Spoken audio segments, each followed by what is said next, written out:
Ever faithful. Oh, hallelujah, hallelujah.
All right, so let's put our hands together for the university choir. Please put your hands together for the university choir. Wonderful, wonderful singing performance there. I've enjoyed every bit of it. And trust me, here this morning, they'll be singing some more for us. Can we be seated, please? There's a bit of movement in the auditorium. It's now time for us to start this morning's program. Let's all take our seats. Very limited movement in the auditorium is what we require or what we ask of you. Thank you so much. Ladies and gentlemen, one more time, good morning to you, and thanks very much for your presence and, of course, your time with us here. We're here to celebrate this beautiful university, also known as a KsTU KsTU, let me put it that way. KsTU, simpler for me. You know, it's just like when we changed from the Ghana city to the city we're having right now, many people still relate to the old city in terms of mentioning it. But we're here this morning to witness this beautiful DURBAR. Now, some 70 years ago, this institution was birthed. Now, when it was birthed some 70 years ago, it was named Kumasi Technical Institute. Then along the line, it got a different name. It became the Kumasi Polytechnic. Then also it moved on to become, some 10 years ago, what we know right now as the KsTU. Listen to me, please, if you're excited to be here this morning, please put your hands together for this beautiful institution and make some noise as well. Now, I'm asking you to make noise as well because, listen, this university, this technical university is the #1 technical university in Ghana. If you're excited about that, one more time, a round of applause. It is a technical university in Ghana. It is the fourth best university in Ghana. It is the 15th best university in West Africa and the 48th best in Sub-Saharan Africa. One more time, a round of applause for this beautiful, beautiful university. Well, we believe in prayer. I'm sure you'll all agree with me. So at this point in time, we'd like to welcome to the microphone to give to us the opening prayer Reverend Alfred Atakura. He is the University Chaplain. If Reverend is here, please let's show some love for the Reverend Minister to usher us into the hands of the Lord God Almighty for this morning's event. Thank you very much. Please, can we be upstanding for the opening prayer? Indeed, this is the day the Lord has made. We have every cause to rejoice and be glad in it. The journey so far has been so smooth. I just want to think about it. How far the Lord has brought us. Even from the morning we woke up to this point. Many the plans of people, but indeed the plans of the Lord has come to fulfill in our lives. Let us pray. Gracious God, Almighty Father, we thank you, we bless your name, we give you all the adoration for who you are, what you have done, and what you are about to do in our lives. We thank you for the seed that has germinated and grown to this day that we are here to celebrate. We thank you for the vision of our forebears. We thank you, O God, for the foundation that was laid 70 years ago. We thank you for such leadership qualities, minds, wisdom that you created for us to rejoice in it today. Almighty God, we have gathered here in our presence. We cannot celebrate. We cannot witness this occasion without you, O God. We therefore commit our gathering here into your hands.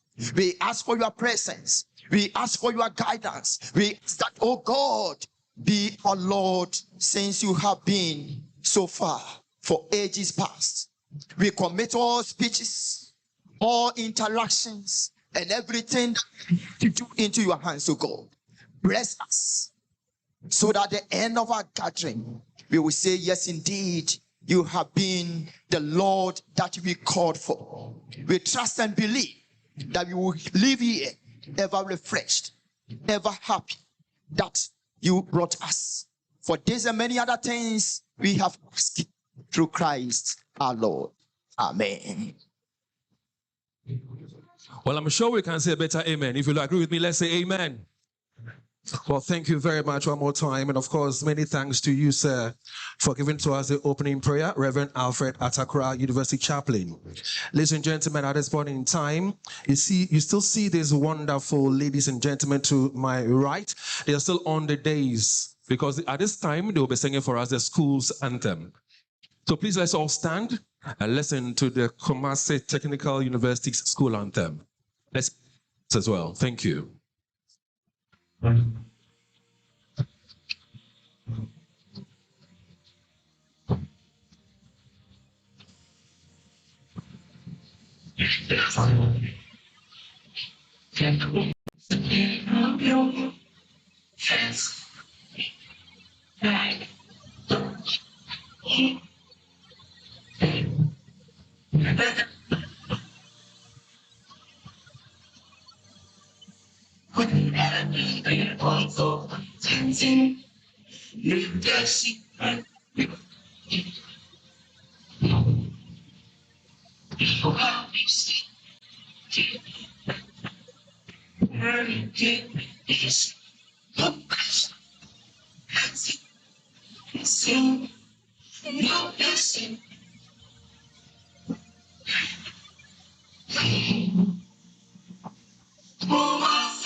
Oh, trust me, we can do better with the applause. That was a very beautiful, powerful school anthem. That was the university's anthem. Thanks very much.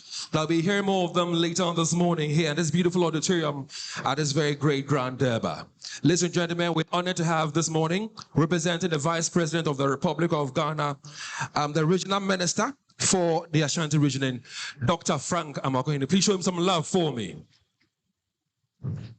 Now, he's a very fine young gentleman. I'll be telling you much more about him in a bit. But with that out of the way, let me also at this point in time introduce to you the chairman for this morning's occasion. He is in the person of Professor Edward Brenya, and he is the chairman of the Governing Council. Please show him some love for me as well. Thank you so much. I would also like to acknowledge the presence of Professor Gabriel Jumo, the Vice Chancellor for this very beautiful university. He's also right here with us. And the Pro-Vice Chancellor is also right here with us in this beautiful auditorium. Let me at this point in time also acknowledge the professor, that is Professor Ahmed Abdullahi Jinabo, DG. G-Tech is also right here with us this morning. Prof, thanks very much for your time. Let me also acknowledge Mr. Kwame Ata Echampong, MD Atachi Constructions. He's also here.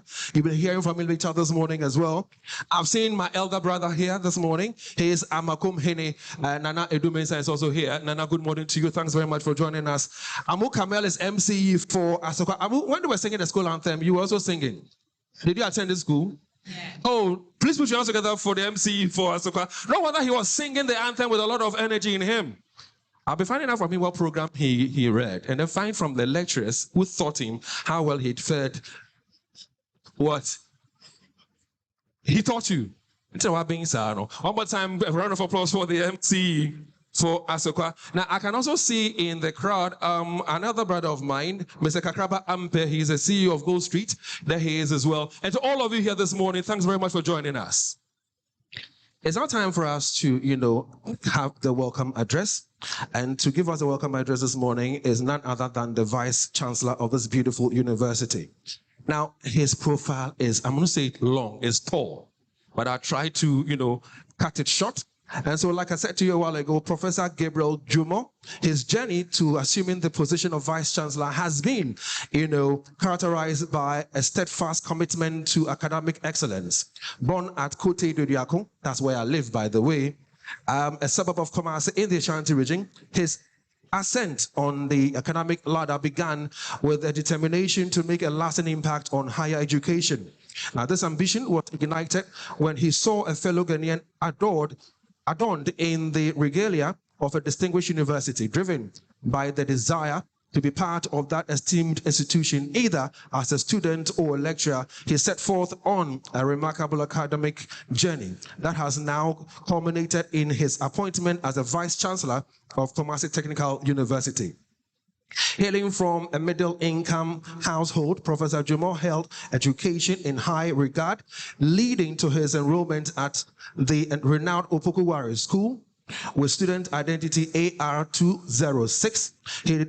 His dedication and diligence led to outstanding academic achievements, earning him admission to the University of Cape Coast, where he pursued a Bachelor of Secretariatship degree and graduated with first-class honors. This achievement marked just the beginning of his academic pursuits as he furthered his studies with a Master of Business Administration Finance degree from Lincoln University in...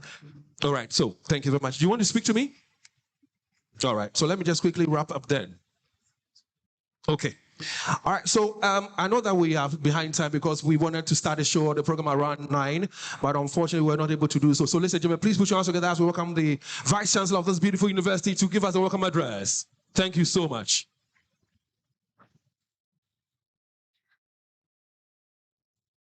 Thank you very much, David. The chairman of this occasion,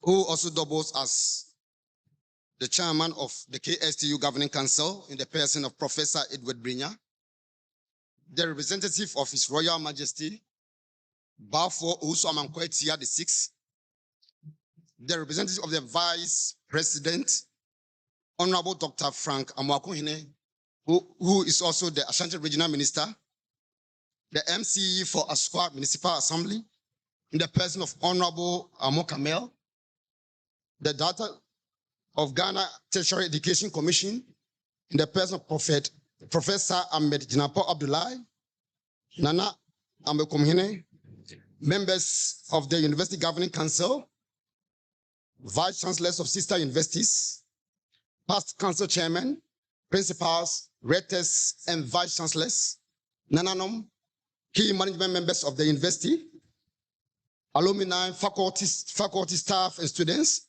distinguished invited guests, the media, ladies and gentlemen, good morning.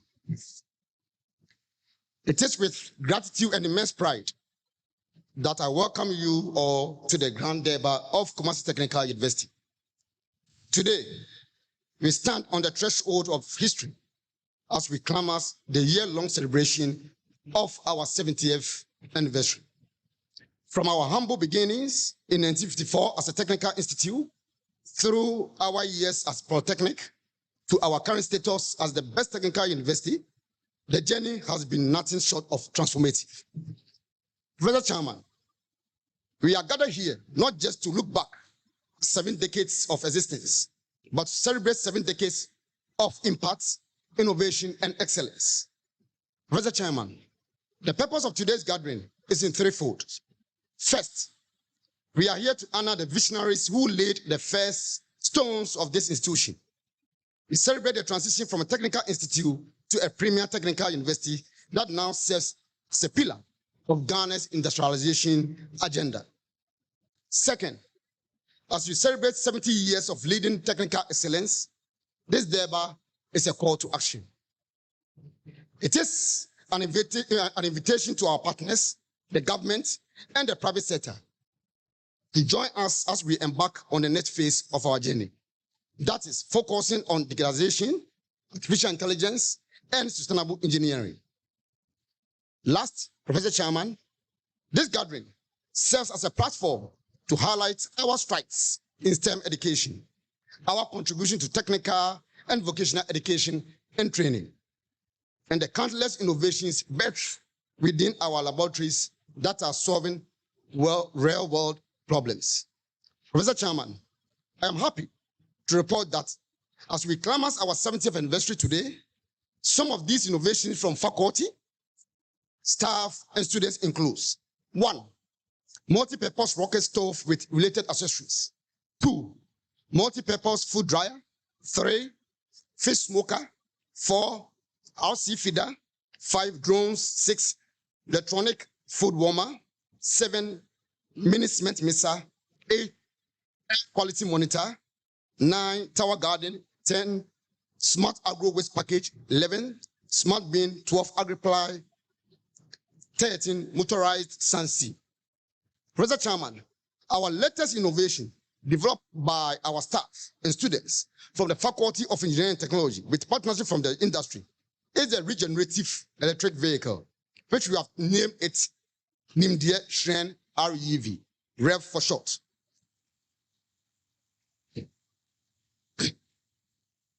Professor Chairman, the institution has significantly strengthened the existing innovation by moving it from the well-known electric vehicle, that's the EV, to REV. Professor Chairman, for the purpose of time, we will show the video version of our latest innovation, that is the regenerative vehicle, at the later parts of the program, and officially do the unveiling with the test drive. I will therefore plead with all of us to join us as we showcase this innovation to the general public. Professor Chairman, to conclude, let me show special appreciation to our alumni, who are our greatest ambassadors. To our staff, your dedication is the engine of our success. And to our students, you are the reason we strive for perfection. To the government and state agencies, we appreciate your support for the growth of our institution. As we clamor these celebrations today, let us be reminded that whilst we have achieved much, the world is evolving rapidly, and KsTU is ready to lead the change. Professor Chairman, on behalf of the Chancellor, University Governing Council, and management of the university, it's an honor and privilege to welcome you all once again to this Grand Durbar. Thank you.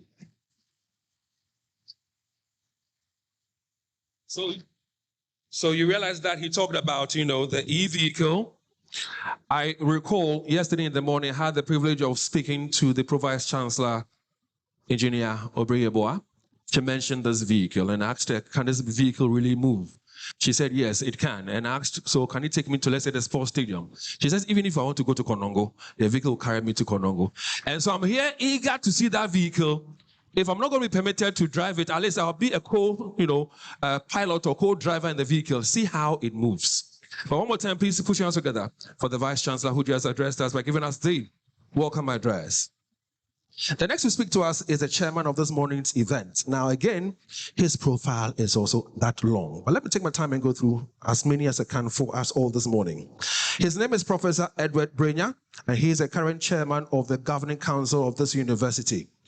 Now, he's a political scientist, policy analyst, public administrator, and a professor of political science and public administration. He studied, political science and public administration at the Kwame Nkrumah University of Science and Technology. Now, born at Tamale in the northern region of Ghana, Professor Brenya, the fourth of 7 children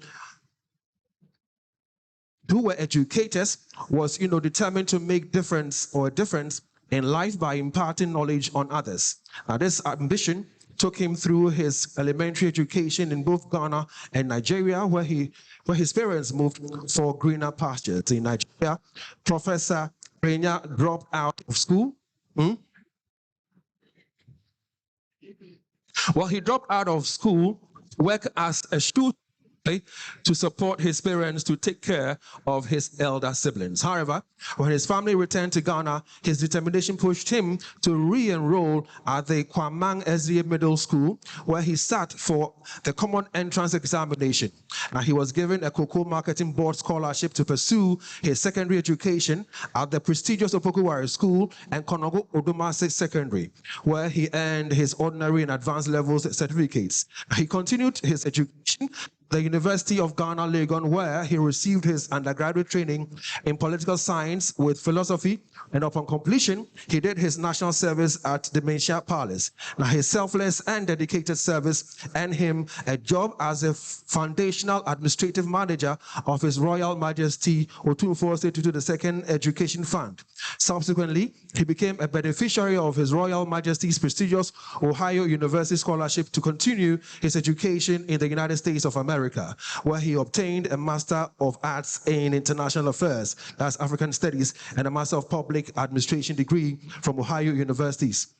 And now he then moved to West Virginia University to pursue and obtain a Master of Arts in Political Science and a Doctor of Philosophy in Political Science degree. Now, Professor Brenya lectured at West Virginia University full-time and Grantham University online, that's part-time, in the United States of America for some years before joining Kwame Nkrumah University of Science and Technology, KNUST, where he rose through the ranks to become the current head of the Department of History, Political Science, and Public Administration.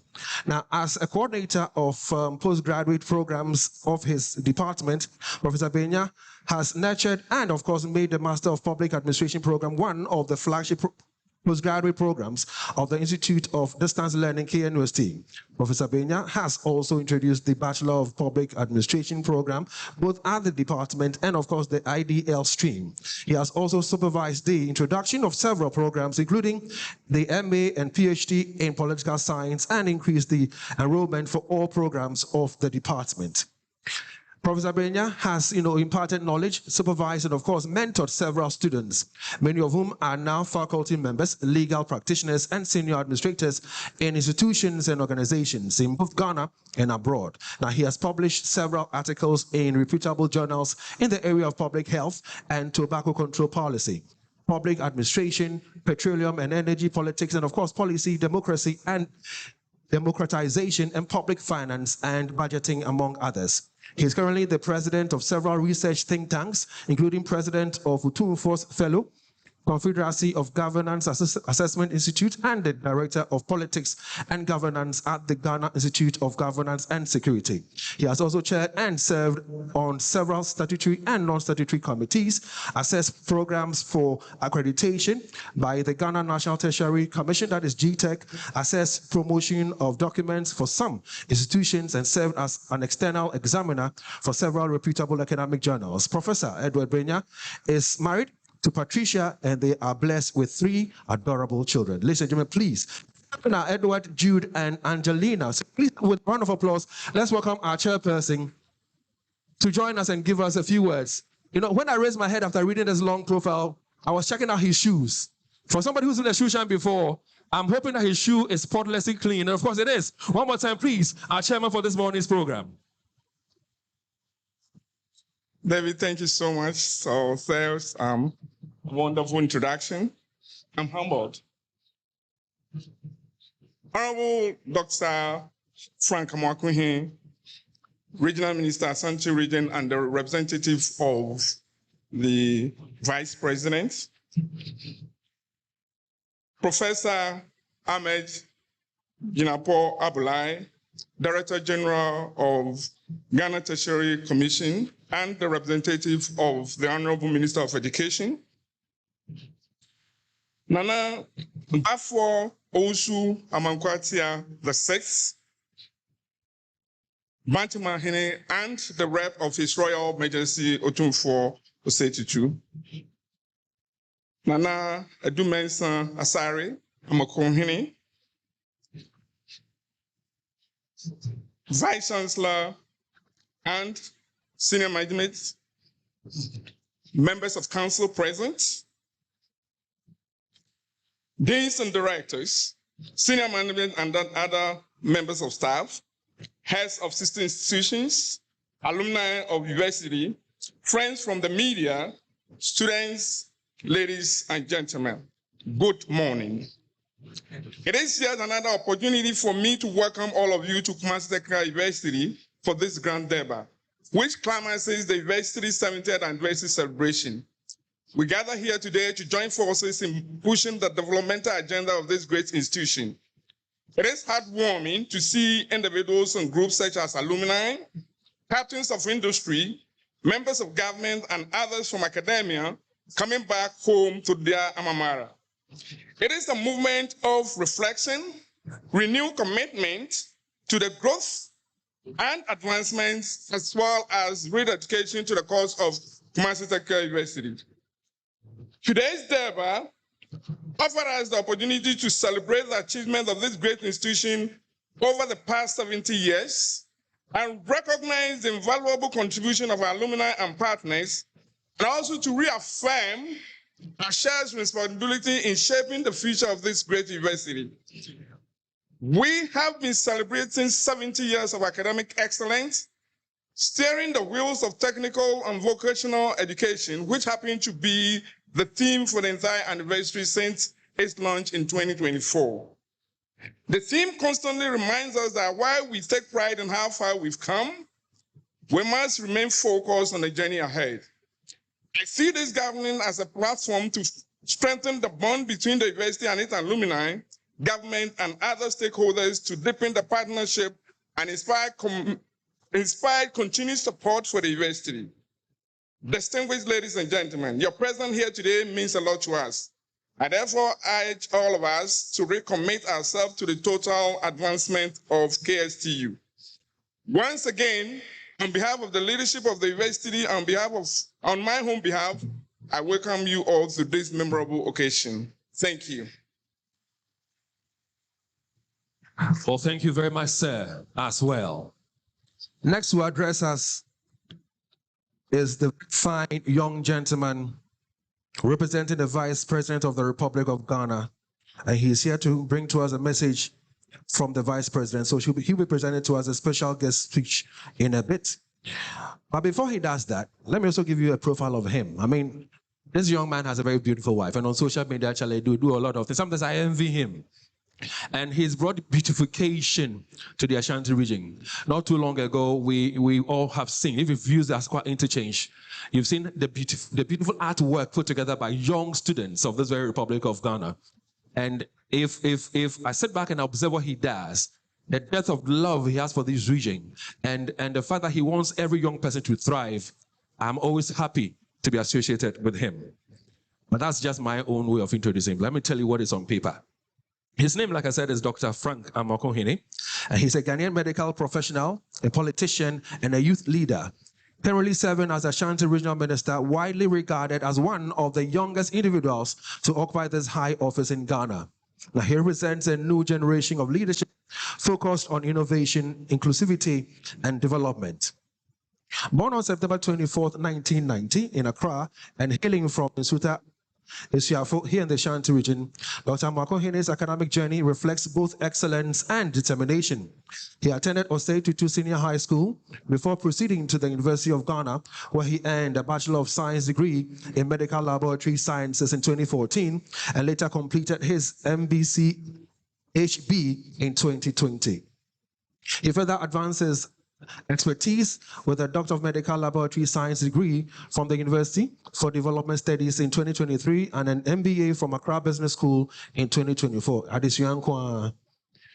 As a trained medical doctor and laboratory medicine expert, Dr. Amokohene has contributed significantly to healthcare delivery and public health systems in Ghana.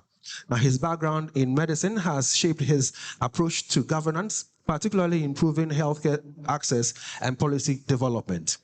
Now, Dr. Amokohene's leadership journey began during his student years, where he has distinguished himself in several national student bodies. Now, he served as president of the University of Ghana Allied Health Students Association 2013 to 2014, president of the National Health Students Association of Ghana between 2015 and 2016, and president of the National Union of Ghana Students, that's NUCS, that is in 2017.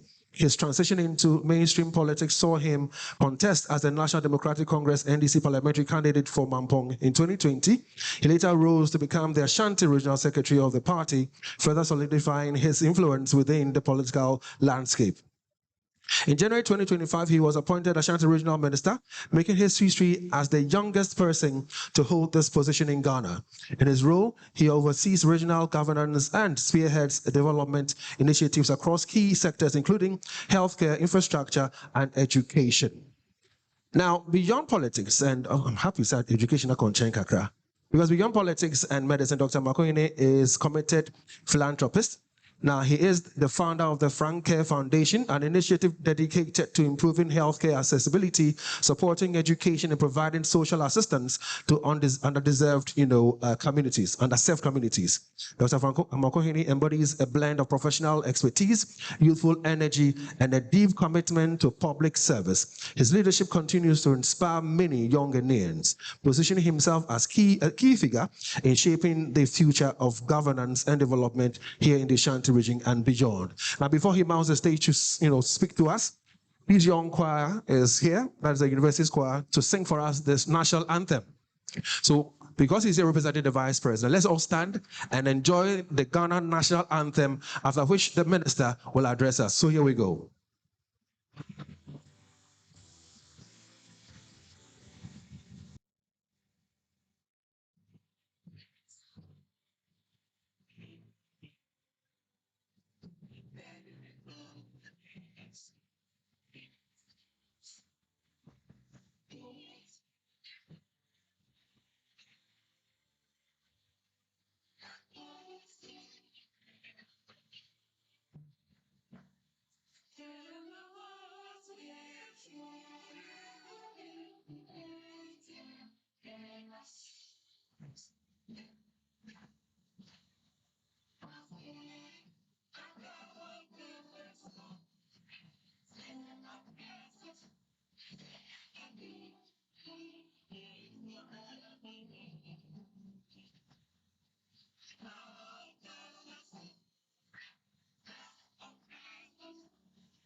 Honorable Regional Minister for the Ashanti region, the floor is now yours for you to address us. Thank you so much, sir.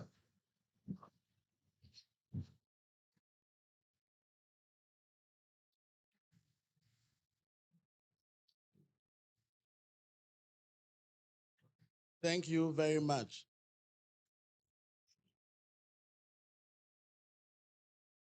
Chairman of Council and Chairman of the occasion, the Vice Chancellor, Director General for GTech, Honorable MC for Asukwa, distinguished council members, distinguished faculty members, non-anonymous present here, friends of the media, all other protocols observed.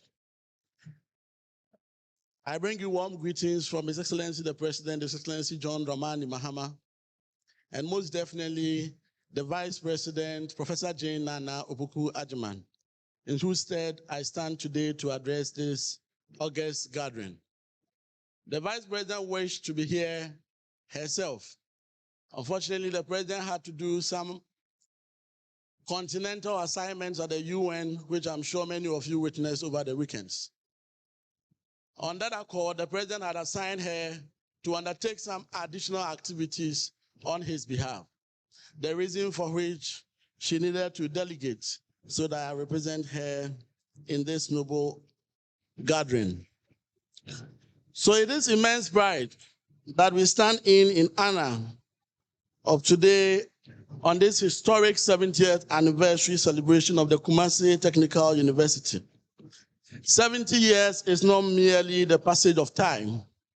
It is a testament of resilience, transformation, and sustained excellence.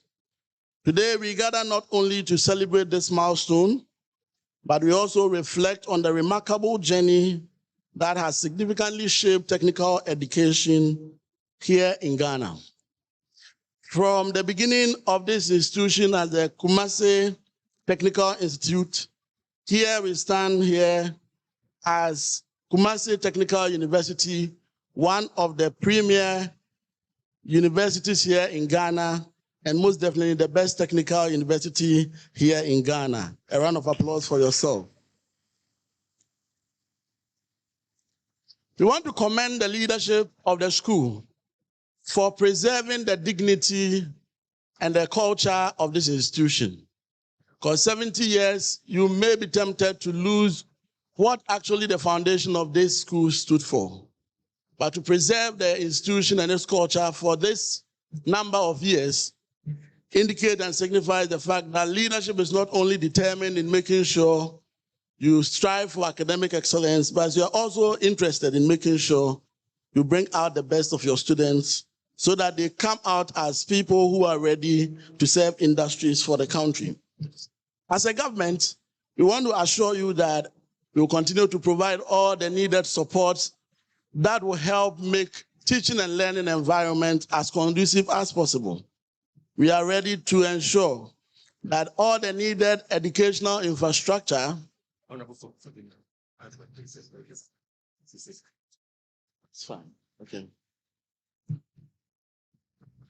You can use this. All right, so as this morning, he is here representing Otunfo State the second. So please, this is Ashanti region. This is a seat of culture. Let's all be upstanding. Let's welcome Nana Bant Mahene, who represents Otunfo in this morning's occasional program. Please, let's be upstanding. Thank you so much.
Please be seated.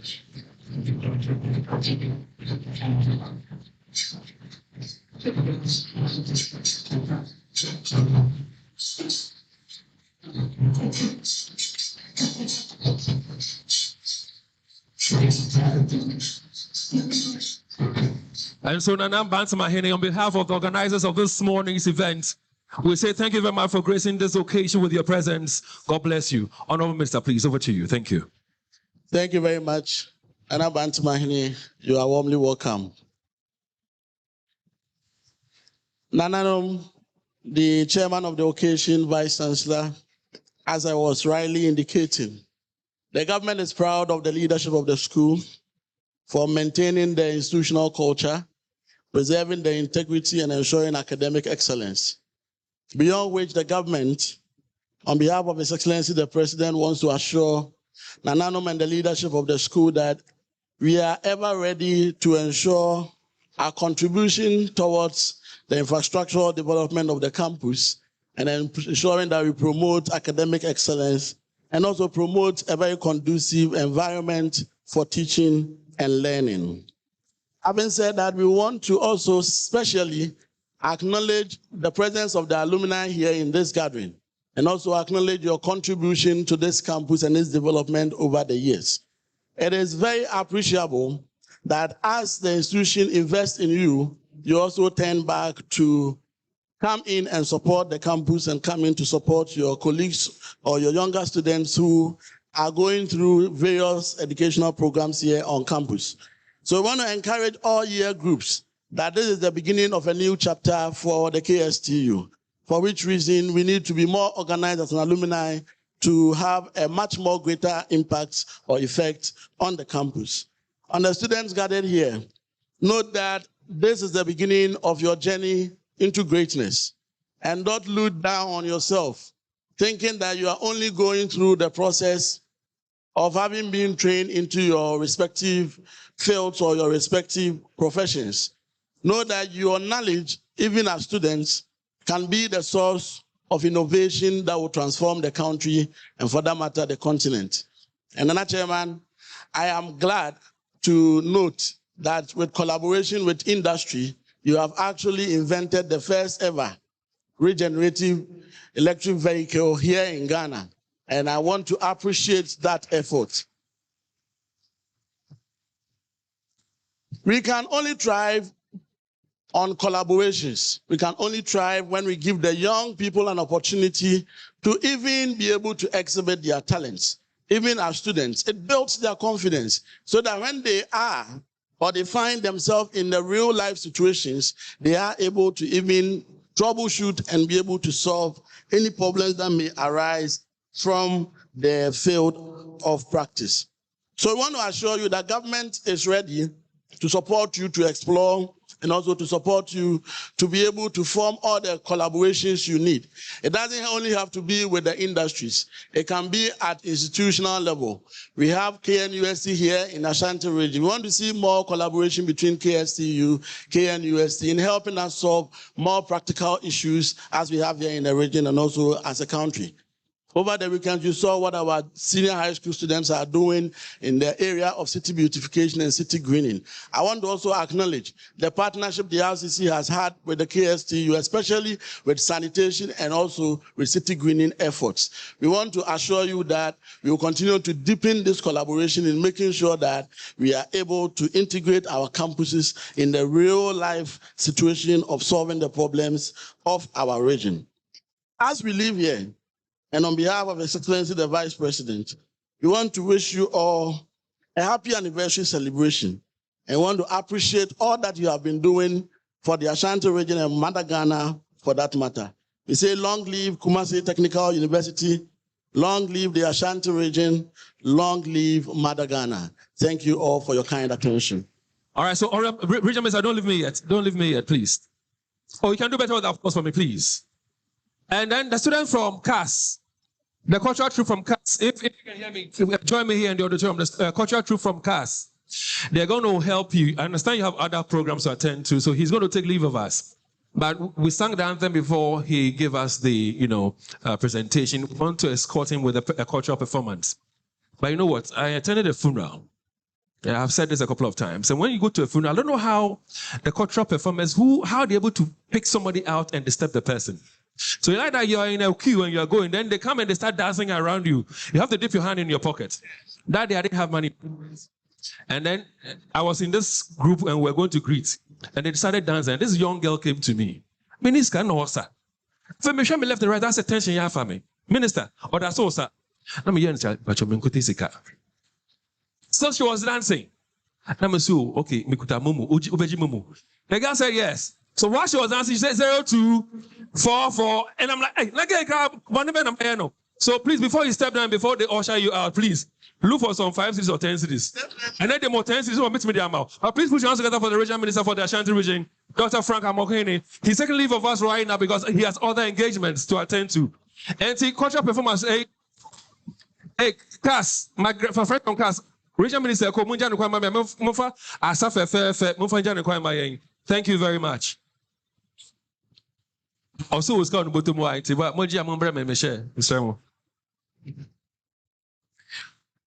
very soon, we'll be having some solidarity messages. I have the list with me present.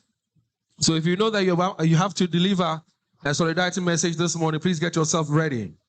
But also, I'd like to acknowledge the presence of the following amazing people who are with us.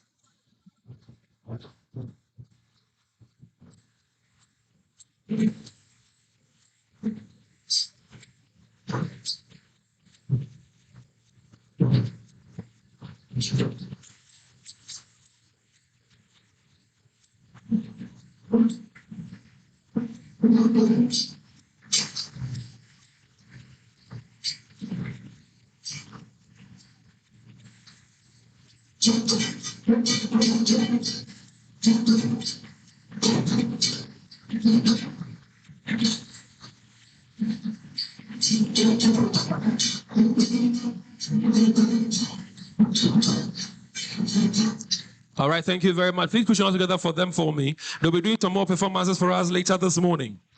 All right, so I have a list before me. I'd like to acknowledge the presence of those wonderful, amazing people here present. But forgive me, it's handwritten. So if I butcher your name, forgive me. Or even if I should, massacre your title, forgive me as well. First of all, I'd like to acknowledge the presence of Daniel Oredu. He's a past council chairman. Daniel Oredu, if you're here, please, can you stand so we give you a warm welcome? Thank you very much, sir. Thank you so much. Dr. Lord E. Asamoah is a past principal of this university. When he was here, he was he was the principal. And there he is. Now, I don't know what this man eats and how he's able to stay healthy. He lives in my area. Every morning, this man is jogging. He can jog or walk for like 2 hours. 15 minutes for me to me. Yeah? And I always ask him how he's able to do it. Lord, thanks very much for your presence. Joe Mensah Obwo is the Polytechnic Secretary. He is also here. Eric Brobe is a past Vice Rector. But yes, so Professor Cynthia Osei is also with us this morning. Yabuachi Iyadom is a former registrar. He's also here. Engineer Professor Osu Echao is Let me skip that bit, forgive me. Professor Dr. Ben Bafo-Boni is a former chairman of governance, is also here. Professor Disu Arthur Hans is a council member. Prof is my very good friend now. Mate. I'll see you later. And then we'd like to acknowledge the presence of all deans of heads who are present here this morning. Professor Bernard Kumi Boateng, Dean Faculty of Geoscience and Environmental Studies, is also with us. Kwesi Nyantechi is here. He's a council member. Matilda Adomolga Adageba is a council member. Phyllis Andor, CT Vet, council member. Juliet Nana Ya Opoku Menu is a council member. Most Reverend Professor Daniel Yinkasa from my own father is also here with us this morning. Makakraba Ampe, I mentioned him a while ago. He's a CEO of Gold Street Real Estate. Professor Nana Yao Asebre is also with us. Professor Esiama Yebua is here. Professor John Owusu is KTU VC. Professor Bashiru is also here, an engineer. Professor Mike Agbeshi Champong is also here. He's KsTU former Pro VC as well. You're all very much welcome on behalf of the organizers of this morning's event, which of course is the 70th anniversary celebration of KsTU. We welcome you. It's now time for us to have solidarity messages. First of all, we'll call this fine person to give us the message. He's Professor John Owusu, VC of Koforidua Technical University, and he's here on behalf of sister institutions to give us a few words. Please put your hands together for Professor John Owusu, VC of Koforidua Technical University. Koforidua Technical University, how old are you? You're here to celebrate and to be part of the 70th anniversary. How old is Koforidua Technical University, please? Almost 30 years. Almost 30 years. It's beautiful. Please put your hands together for Prof. as he addresses us. Yes. So, Professor Chairman, I would like to deliver this address on behalf of the Chairman of Vice Chancellors of Technical Universities of Ghana, VCTUG. And I would like to stand on the existing protocols. The Vice Chancellors of Technical Universities of Ghana, VCTUG, proudly joins Kumasi Technical University, KsTU, in celebrating 70 years of remarkable evolution and sustained contribution to technical and vocational education. Today's occasion reflects a bold trajectory of institutional transformation shaped by vision and an enduring commitment to national development. Across the decades, the university has undergone dynamic transitions, continually redefining its role in response to the needs of Ghana's economy and the demands of a rapidly changing global landscape. Its growth mirrors a deliberate pursuit of relevance and impact in the development of skilled human capital.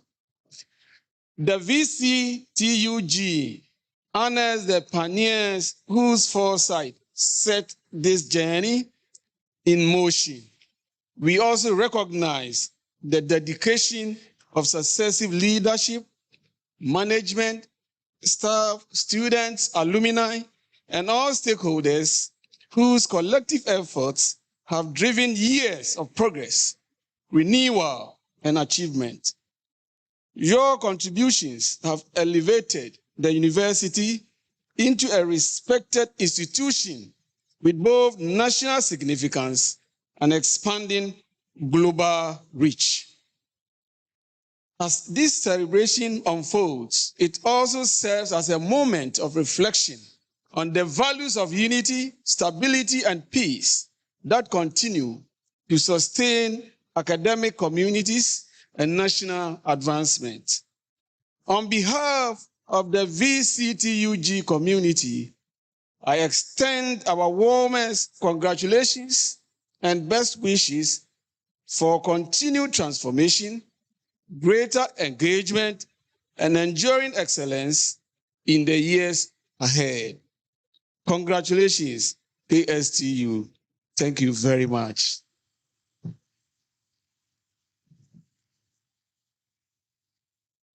Well, we say thank you very much for being with us this morning. And that was Professor John Owusu, Vice Chancellor of Koforidua Technical University.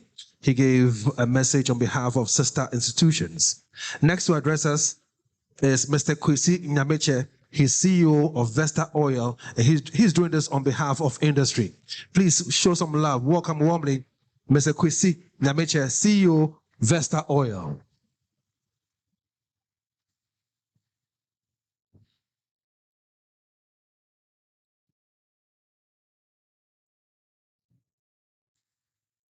Professor Chairman, with your permission, I want to stand on the established protocols and deliver my message on behalf of industry and the Association of Ghana Industries.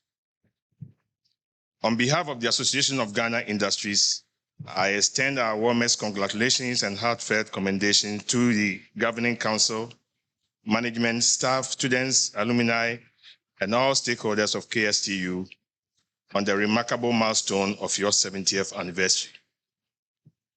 70 years of dedicated service to education, innovation, and skills development is an achievement worthy of great pride and celebration.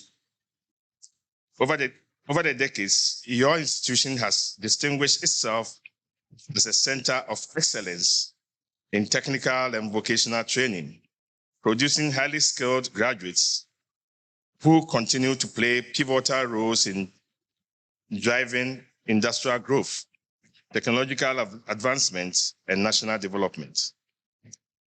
As an association deeply rooted in industry, we recognize and appreciate the invaluable contribution of your university in bridging the gap between academia and the world of work. Your commitment to practical education, research, and innovation aligns strongly with our vision of fostering a competent, dynamic, and future-ready workforce capable of meeting and the evolving demands of modern industry. This university is not only celebrating, this anniversary is not only a celebration of past achievement, but also an opportunity to reflect on the future. In an era defined by rapid technological and industrial transformation and global competitiveness, the role of technical university like yours has never been more critical. We are confident that KsTU will continue to lead in nurturing talent, promoting entrepreneurship, and advancing applied research that supports industrialization. We reaffirm our commitment to strengthening collaboration between industry and academia. Together, we expand internship opportunities,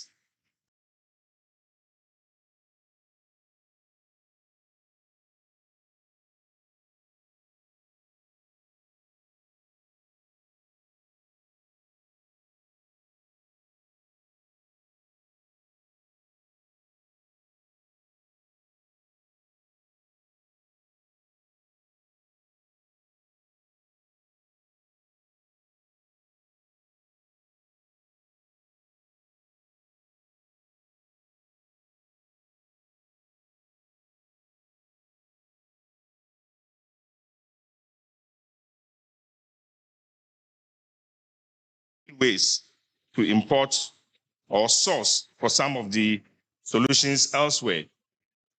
But relying on our own brings courage and reliability. My fellow industrialists, let us subject our industrial challenges to research and resolutions through the universities. Let us partner to develop and be proud of what we have. As you celebrate this historic milestone, we salute you, your legacy of excellence, and look forward to many more decades of impactful contributions. May your institution continue to grow from strength to strength, inspiring generations and shaping the future of industry and society. Congratulations once again on your 70th anniversary.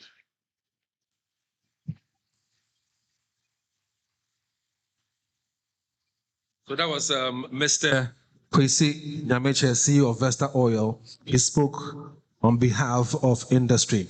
Ladies and gentlemen, please permit me to introduce to you a few other very, very special persons who have joined us this morning. I have Engineer Professor Osei Wusu Echao. He's a former VC of this very institution. Please put your hands together for him for me. Thank you very much, Prof, for joining us. Also with us this morning is Justice Kweku Jan, first chairman of Kumasi Polytechnic Council. It was between the years 1994 to 2003. He is a retired appeal court judge. He's also here with us this morning. Thanks very much, sir, for joining us as well. God bless. We also have a few more solidarity messages to go. A third person will be speaking on behalf of the former... At least seven people from this university, and also had the opportunity to be a member of the last governing council.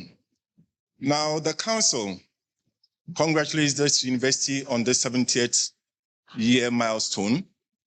The university has come very far, but there is more beyond.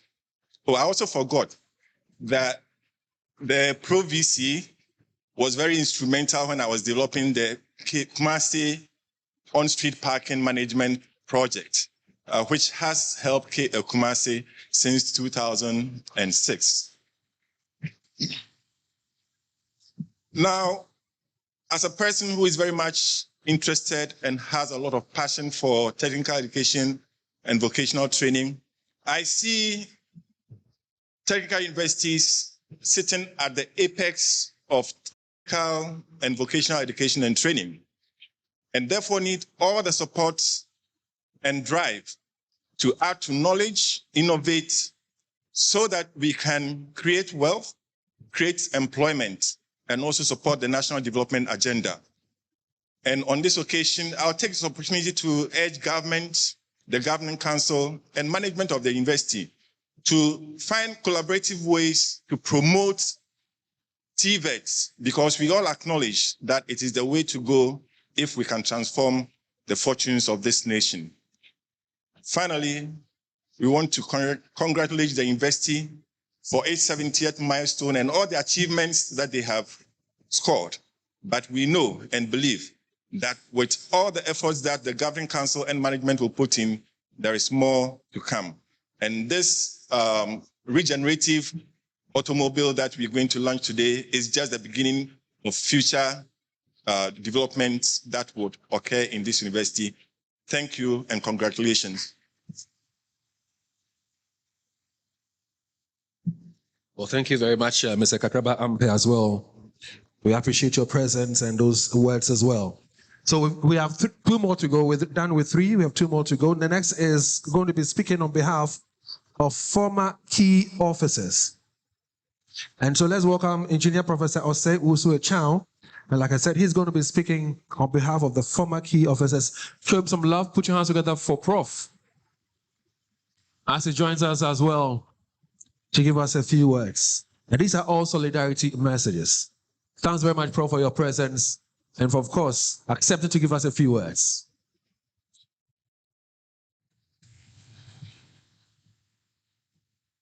Thank you very much, MC. Mr. Chairman, I crave your indulgence to say a few words to congratulate the university on this very important occasion. On the occasion of the 70th anniversary of Kumasi Technical University, I have the greatest pleasure to send this message to management, staff, students, and all alumni of our great institution, and to wish you all a successful celebration. Looking back at our journey, we can count 70 years of continued growth, progress, and manifold achievements, which are surely worthy of note and celebration. Please bear with me. I have a little problem with my eyesight, and so I'm struggling to read the words that have been scripted for me.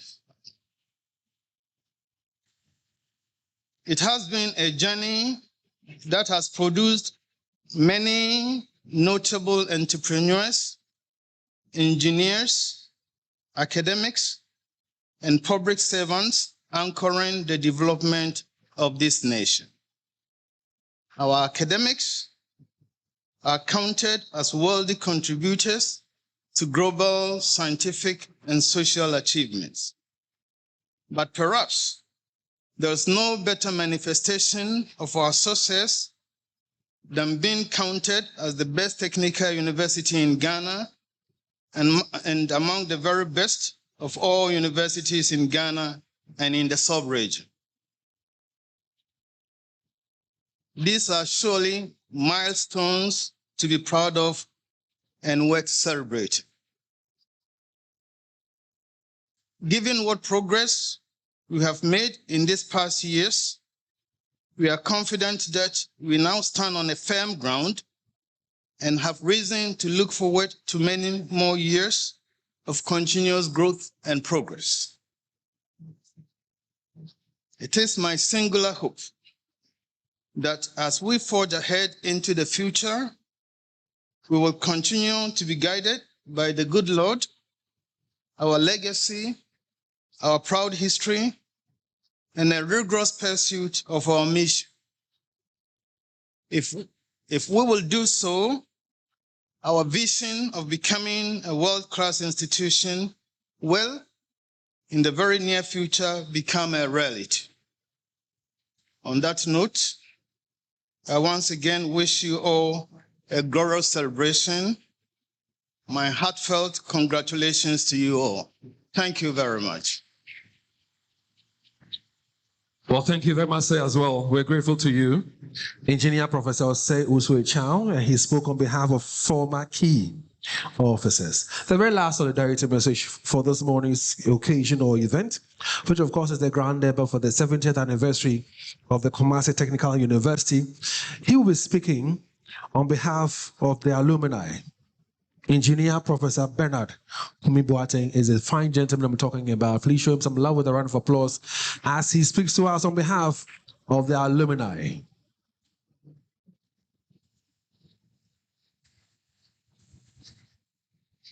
Prof. Chair and Nana Bantama and Nana non present here, permit me to stand on the existing protocols. We are back home and we are back for good. The alumni who were here yesterday, we made some resolution that we will support this university moving forward.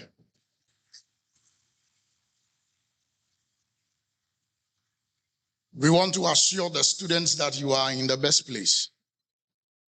This is the only place that knowledge indeed shines. Nimdieshreng. It is an institution that can take somebody like me from the streets of Bantama, who worked on the 4 famous toilets, and then also at PZ, second-hand shoe seller. This is the only university that will train many young people who would have been on the streets, but change their lives so that they will become little stars and shine in all corners of our world. And you can see most of them as the flyer rolls. You see the many people that this institution has touched. Yesterday, we made a resolution and we have set up an electoral commission chaired by a young man, Michael Kumi, and his team. We believe that within the next 3 months, they will set up an election and the Global Alumni Association will be properly formed. We have also resolved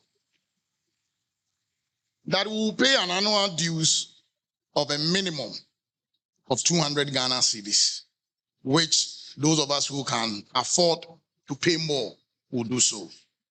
Therefore, on behalf of the Interim Alumni Association, and the Alumni Elders Forum, we congratulate this university for the good work that you are doing. We are behind you. Whenever you call us, we will show up. Thank you very much. Mr. Boateng, Prof. Boateng, don't leave. Oh, Mr. Boateng, don't leave, don't leave. I like your swag, I like your sneakers and everything. So if I should say, for example, KsTU, what will be your response? So let's do it together. KsTU. KsTU. Knowledge shines. Knowledge there. Shines. Knowledge shines, I hear you. But you know, when you were speaking, you say you would want people to pay to this. Others who can pay more should pay more. You obviously can pay more. So every man pay more. Oh, yes. Oh, yes. But if he doesn't pay more, let me know. He has to pay more. Prof, thanks very much for your time. God bless you. Please put your hands together one more time for him. All right, there are a few more speeches to come your way shortly, but before then, we'd like to ask the university choir to give us another wonderful musical performance. I love their voices. They sing like angels, huh? And I like the way they coordinate and do stuff. If you've enjoyed their performance so far, please put your hands together for the university choir as they join us one more time to give us a few more songs to enjoy. There they are. All right, after which we would have a few more, messages for you. Then that video of that vehicle will be shown.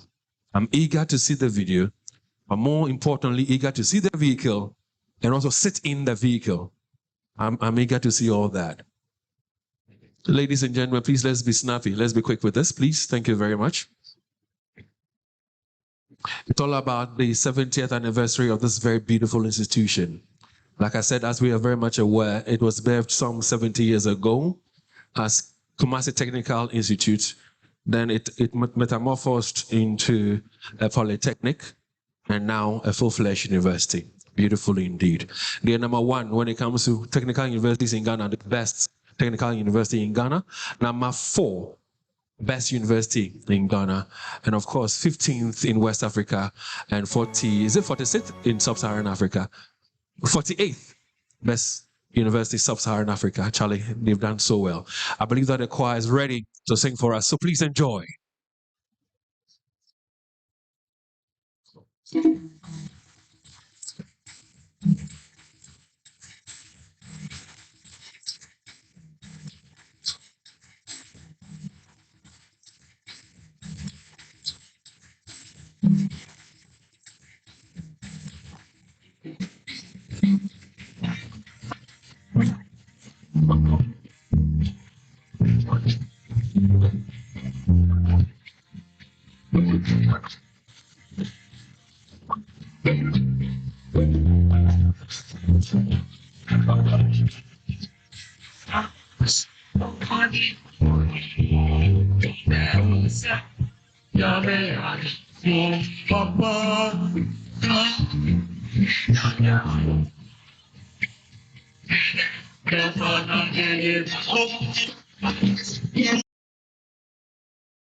whilst they were singing beautifully as well. So the very first song you sang, the first song, please play that song for me. You in the background will be singing for them to dance. Oh, you don't want to see them dance? I was standing there and I was observing the moves. It wasn't easy. It was really funny, fine, exciting. And yeah, Josephine and Kelly. So that's your song. Please sing for them for me, please. And don't feel shy. Let's hold on for me. Hold on. We are celebrating 70 years of this beautiful institution. Don't feel shy. Feel free. It's all about merrymaking, excitement, joy, and everything, yeah? So let's do this. Say dance. Here we go. Let's do this. Go.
University. These achievements are more than numbers.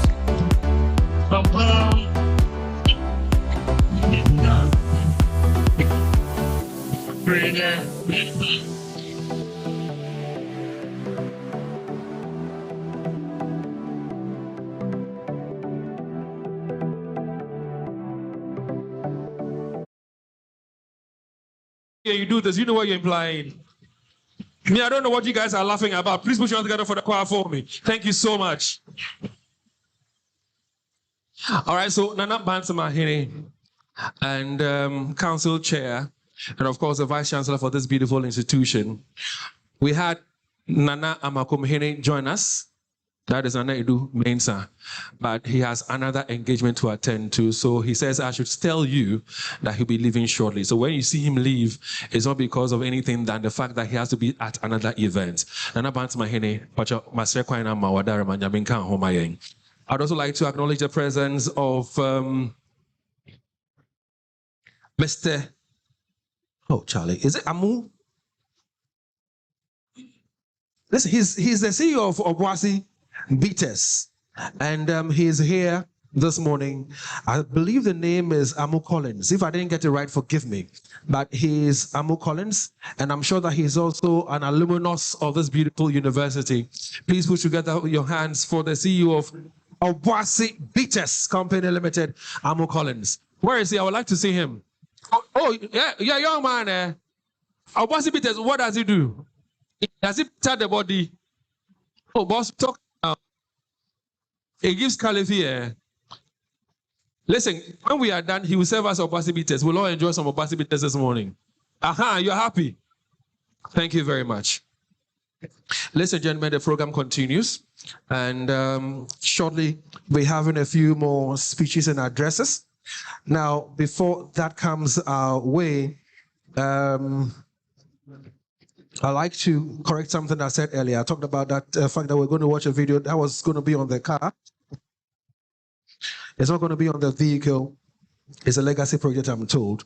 And so I just wanted to clear that. Okay, so at any time, let me give to us the keynote speech. Mr. Kwame Echampong, MD of Atachi Constructions Limited.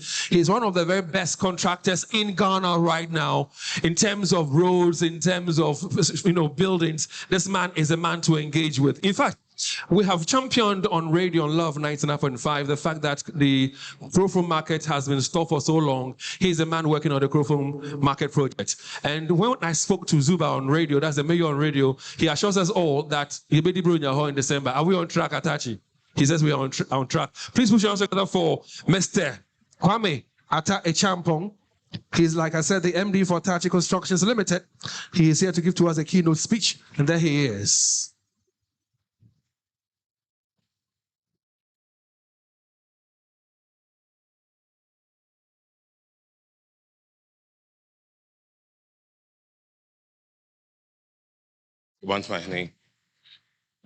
Respectfully, I would like to stand on the existing protocols to deliver this keynote address.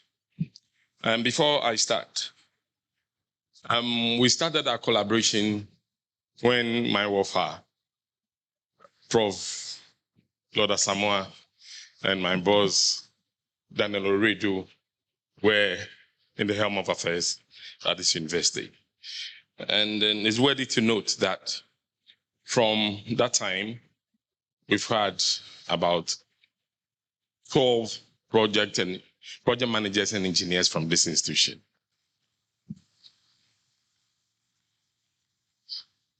Prof. Chair, let me stand on the existing protocol to deliver this note address. It is both an honor and a profound privilege to stand before you today as we celebrate 70 remarkable years of excellence, innovation, and national impact. 70 years is not just merely the passage of time. It is a testament of vision, resilience, and purposeful transformation. From its modest beginning as a technical institute to its distinguished status today as a leading technical university, Kumasi Technical University has consistently demonstrated what education can achieve when guided by discipline, creativity, and commitment to national development. On behalf of my company, I extend our warmest congratulations to the entire university community, past, present, administrators, faculty staff, alumni, students, and partners whose collective efforts have built this great institution. For 7 decades, the university has not merely awarded certificates and degrees, it has produced problem solvers, creators, builders, and leaders. Graduates who think, build, who are leaders, who step into real world and deliver. This institution has supplied with skilled professionals who translate knowledge into practical solutions. It is true, and they are backbone of economic transformation for Ghana. I can confidently say that institutions like Kumasi Technical University are indispensable partners to industry. The bridge between academia and industry is not optional. It is indeed essential. The future competitiveness of Ghana depends on how well we integrate technical education with real-world application, research, with commercialization, and innovation with entrepreneurship. In today's rapid evolving global economy, shaped by digital transformation, artificial intelligence, renewable energy technologies, and advanced manufacturing, technical universities occupy a position of strategic importance, and they are not simply educational institutions, they are engine of industrial growth. The theme of this celebration reminds us with what we honor the past, we must deliberate about our future.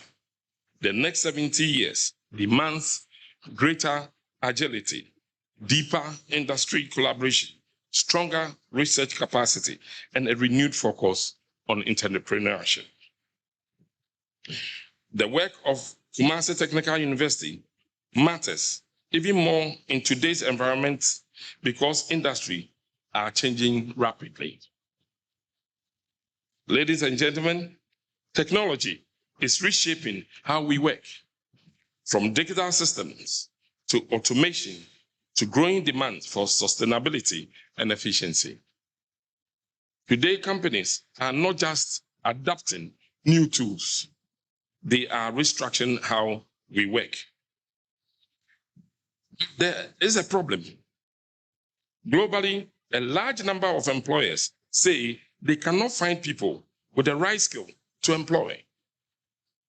In some studies, over 40% of firms report their workforce is not adequately prepared for digital and modern work environments. At the same time, nearly all companies are investing in new technologies. Hence, the gap is clear. Industry needs are evolving faster than the skill we produce. This is not just a global issue. In Ghana, studies have shown a mismatch between the skilled graduates and what employers are actually looking for. Ladies and gentlemen, recent assessment in Ashanti region, UNICEF 2024, shows that whilst enrollment in TVET has increased significantly in recent years, the system is under pressure. Only 24% of TVET institutions are able to deliver full competent-based training, largely due to infrastructure and resource constraints. In fact, 74% of institutions report inadequate equipment and training materials. Workplace experience programs, which is very relevant in skill development, are widely implemented, but often with limited structure and support. Only 10% of students receive stipends. The outcome is clear. About 50% of graduates find employment, while a significant number remain unemployed or unable to start businesses due to lack of funding. The mismatch, once again, is also evident in the type of skill being taught. In Ashanti region, about 72% of TVET institutions offer fashion-related programs, even though this area accounts for only 23% of businesses. At the same time, critical sectors are underserved. Only 4 out of 57 institutions offers ICT-related training, despite growing demand in digital economy.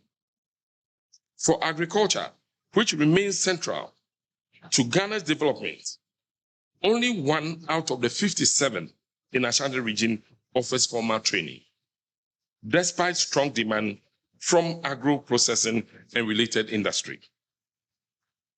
We must ask ourselves these 3 questions. Prof. Chairman, how do we ensure that graduates are not only employable, job creators? How do we strengthen partnership between university and industry as to foster innovation? How do we position Kumasi Technical University as a hub for applied research, technical-driven solutions in West Africa? These are critical questions.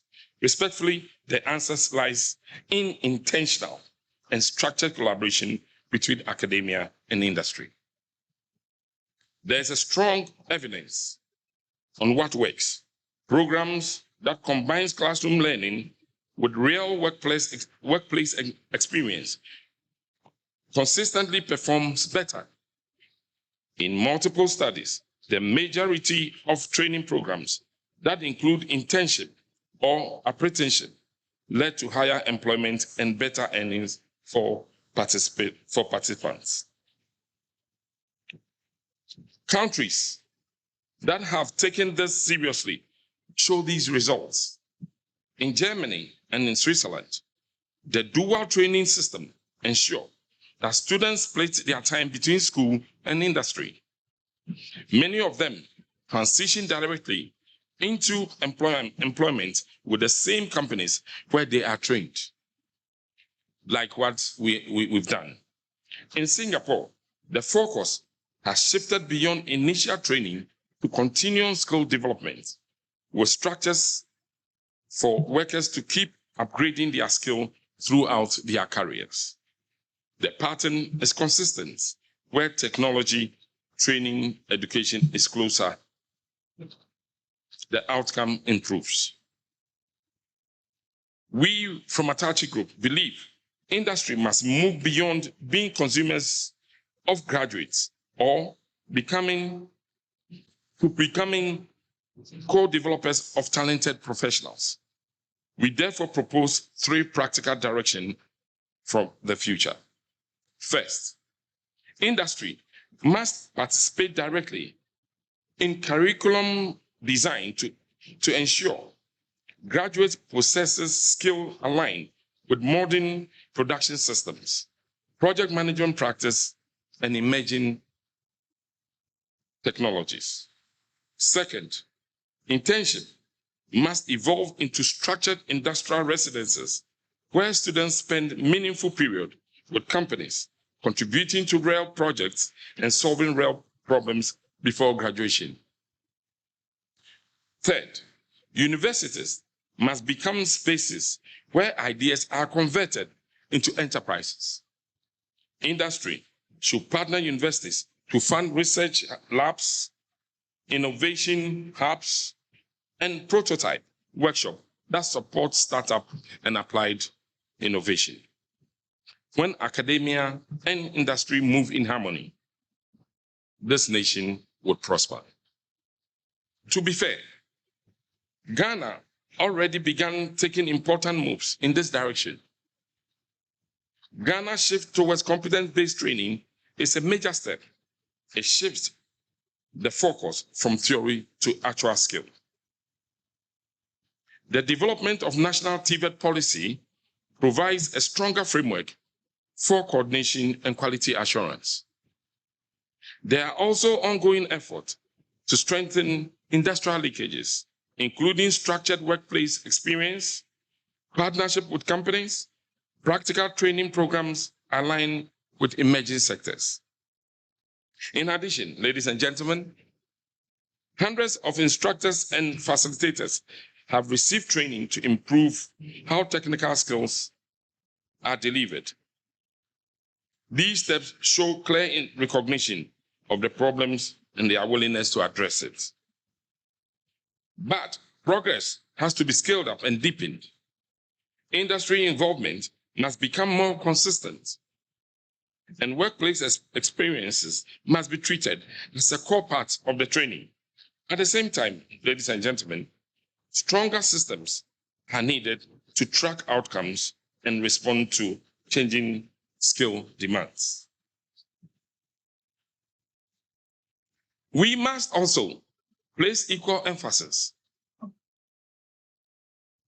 on practical and transferable skill, because employers today are not only looking for technical ability, but for people who can think, communicate, solve problems, and adapt. To the students gathered here, there is something even more important, and these are values. Industry runs on trust, integrity, accountability, and discipline. Without them, even the most skilled professional becomes a liability. We must keep emphasizing honesty in our workplace, respect for standards, and strong culture of safety. In conclusion, to students gathered here, you are the future engineers, technologists, entrepreneurs, and leaders who will shape Ghana's destiny in the next 70 years. Let these 70 years inspire you to pursue excellence relentlessly. Technical education is not secondary, it is foundational. Your skills are an instrument of national transformation. To faculty and staff, your dedication over the years has sustained this great institution's growth. Continue to nurture innovation, critical thinking, and practical competence. Your role in shaping capable, confident graduates can never be overemphasized. To alumni, you are the living ambassador of this university's legacy. Your achievements across various sectors are proof of its impact. Remain engaged and continue to give back to your alma mater. Your experience and support are parts of what keeps this institution strong. To industry players, we must also play our parts.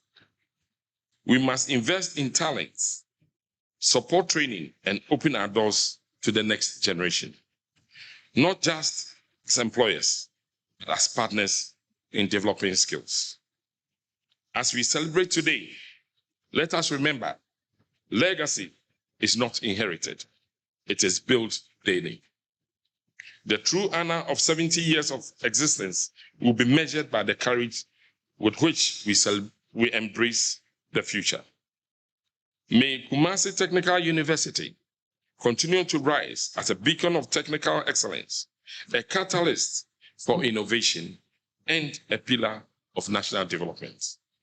On behalf of Atachi Group, I once again congratulate the university on this significant milestone and reaffirm our commitment to strengthen the synergy between industry and academia. Happy 70th anniversary, Kumasi Technical University. May the 70 years be more impactful than the first. Thank you, and God bless Kumasi Technical University.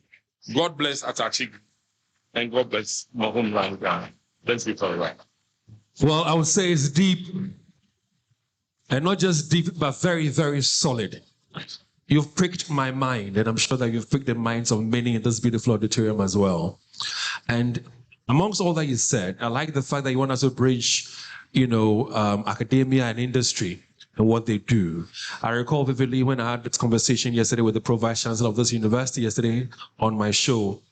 We raised these things. I wanted to know how, the industry world, the world out there was accepting collaborations with students. But I like the challenge you've thrown to the students. I pray that the students here would absorb it and run with it. But beyond the walls of this auditorium, I think that is something we can explore. Have a conversation on radio. I mean, have the Pro-Vice-Chancellor, maybe the Vice-Chancellor, to elaborate more on this, because technology is the future of the world. And it hurts me that when you go on, for example, TikTok, you see the Chinese child putting stuff together. That is from China. Young as 3, 4, they're learning how to sew, they are putting some electrical gadget together and stuff like that. When it comes to the Ghanaians, the girls, the boys, social media, TikTok, ATMDD, Insemhunu. So if you are in this auditorium, take up the challenge that has been thrown to you this morning by Mr. Kwame Atta-Echampo, the MD for Atachi Constructions, and run with it.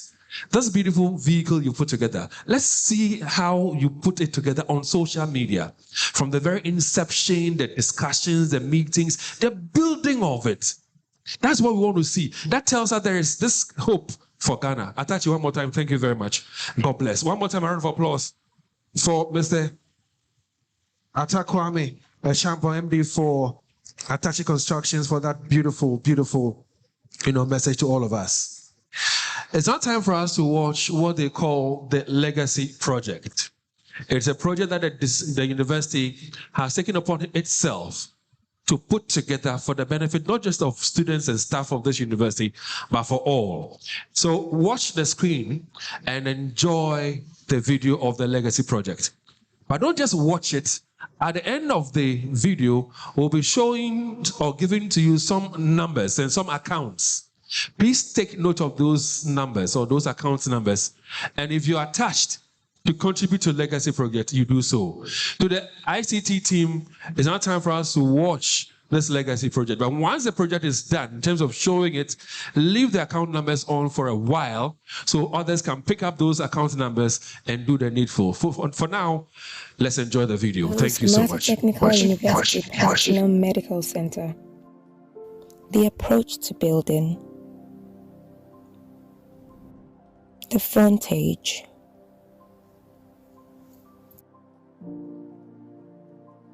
Welcome to the proposed Kumasi Technical University Platinum Medical Center. The approach to building. The frontage.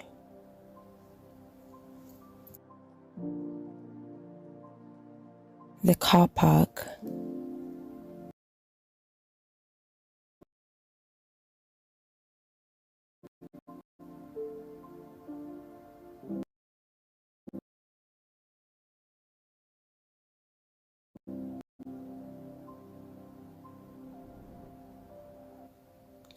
An aerial view.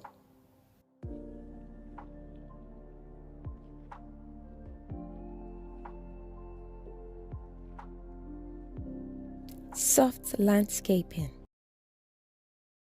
leading to the building. The walkway to the entrance.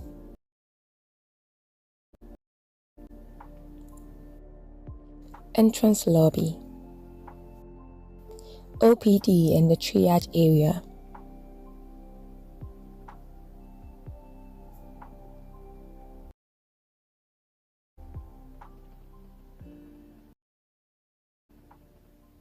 To the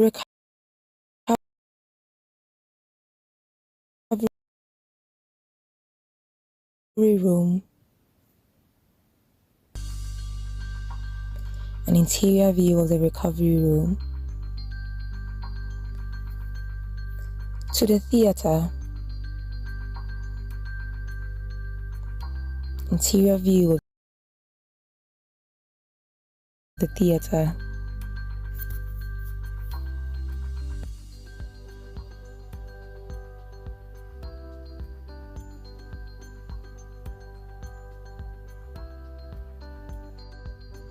To the consulting rooms.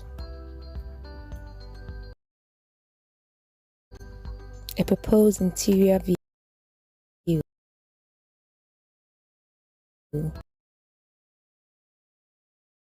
of one of the consulting rooms.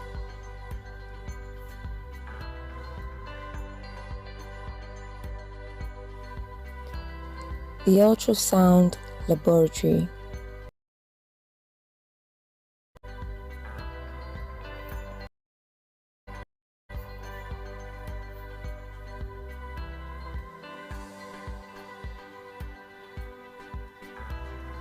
Ramp leading to the first floor area.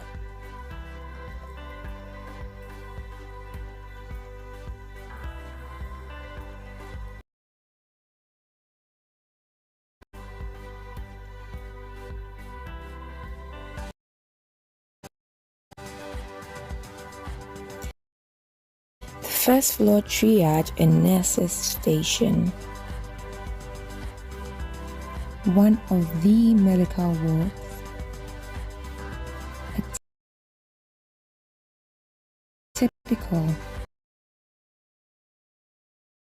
medical ward.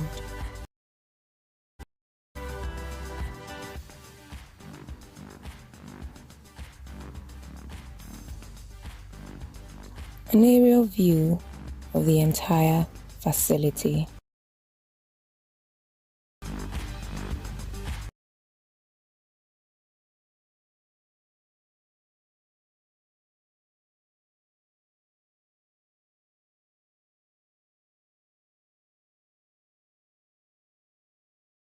It is.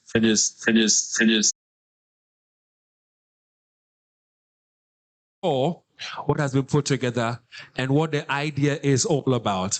And again, the most important bit is the mobile numbers, the bank numbers or account numbers and all that. Please, let's support this university so it can see to light the construction of this very beautiful hospital. Like I said, it's not just going to be for the university community, it's going to be for all Ghanaians at large.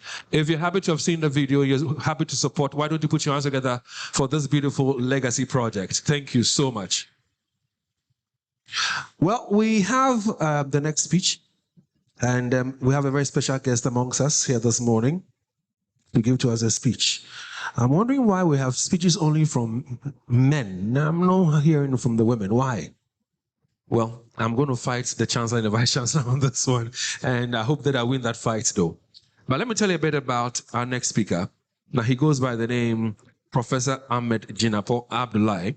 Now, he's a current Director General of the Ghana Tertiary Education Commission, the body that regulates tertiary education delivery of Ghanaian Republic. Now, he started his education at the Premier University of Ghana, where he graduated with the Bachelor of Arts in Philosophy and Religions with the first class honors. Now, he was privileged to be tapped as a teaching assistant at the Department of Philosophy at the same university. Now, he proceeded to Ohio University in the United States of America to pursue a Master of Arts in International Affairs at the same university, where he served as a graduate teaching assistant at the Office of International Relations on scholarship. For his master's, he was fortunate to be awarded a scholarship to pursue his doctorate at the College of Human Resources and Education at West Virginia University, also at the same United States of America, where he obtained a Doctor of Education in Curriculum and Instruction. At West Virginia University, Prof. Ahmed Jinapo earned a scholarship that enabled him to serve in different positions, visiting doctoral fellow, Potomac State College, West Virginia, graduate research fellow, Office of International Relations, West Virginia University, graduate teaching assistant, multicultural studies. Now, he also holds a postgraduate diploma in teaching and learning in higher education from the University of Education, Winneba. Now, Prof. Jinapo taught at the University of Education, Winneba for more than a decade, during which he served as head of departments for the Department of Early Childhood Education and the Education Resource Center of the same university.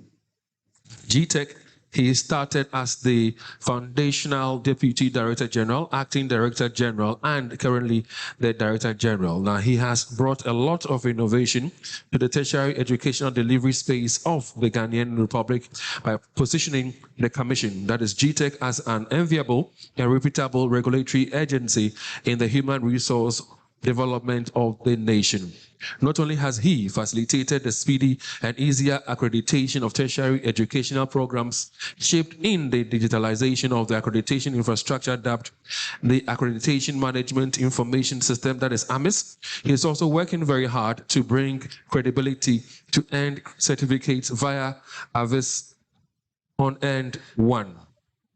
As part of his efforts in this direction, he has been, working tirelessly with the staff of GTech as well as stakeholders in the tertiary educational delivery enterprise to root out unaccredited distant learning centers. Now, Professor Jinapo has also served and continued to serve on a number of governing councils and boards, among which include the Ghana Immigration Board, the National Council for Curriculum and Assessment, that is NACA, the University of Ghana Governing Council, the University of Cape Coast Governing Council, the University of Education Winneba Governing Council, the Get Fund Board, the Governing Board on the National Sports Authority, Executive Board member of PASET, among other boards. Do you have time to rest?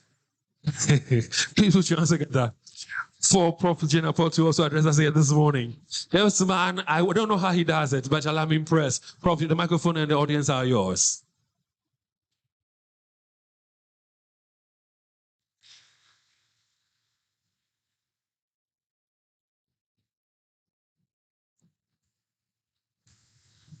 Your Royal Majesty, Utufo Osei Tutu, who is ably represented by the Bantamahene, my friend, Chairman of the Governing Council of Kumasi Technical University, who doubles as the chairman for this occasion, the Honorable Ashanti Regional Minister, who happens to be gone, Vice Chancellors of sister universities, the Vice Chancellor of Kumasi Technical University with management, esteemed Nananom, distinguished members of faculty, staff, and alumni, cherished students of this great university, industry partners and invited guests, members of the media, ladies and gentlemen, good morning. Why the morning is not good? Good morning. On the 70th anniversary of this institution, and we are not happy about it, I think this could be the best good morning that we can ever have. If you happen to be sitting, just tap your friend on your right and tell the person good morning and let me hear the response. So you see, people were sleeping, now you are awake. On behalf of the Honorable Minister for Education, I'm deeply grateful to the Governing Council, management, staff, students, alumni, and the entire community of Kumasi Technical University for the singular privilege of serving as your special guest at this special historic Grand Durbar. 7 decades of shaping lives, building character, and contributing to Ghana's industrial and technological growth. If institutions had a heartbeat, Kumasi Technical University would beat in rhyme with our nation's journey from independence to industrialization.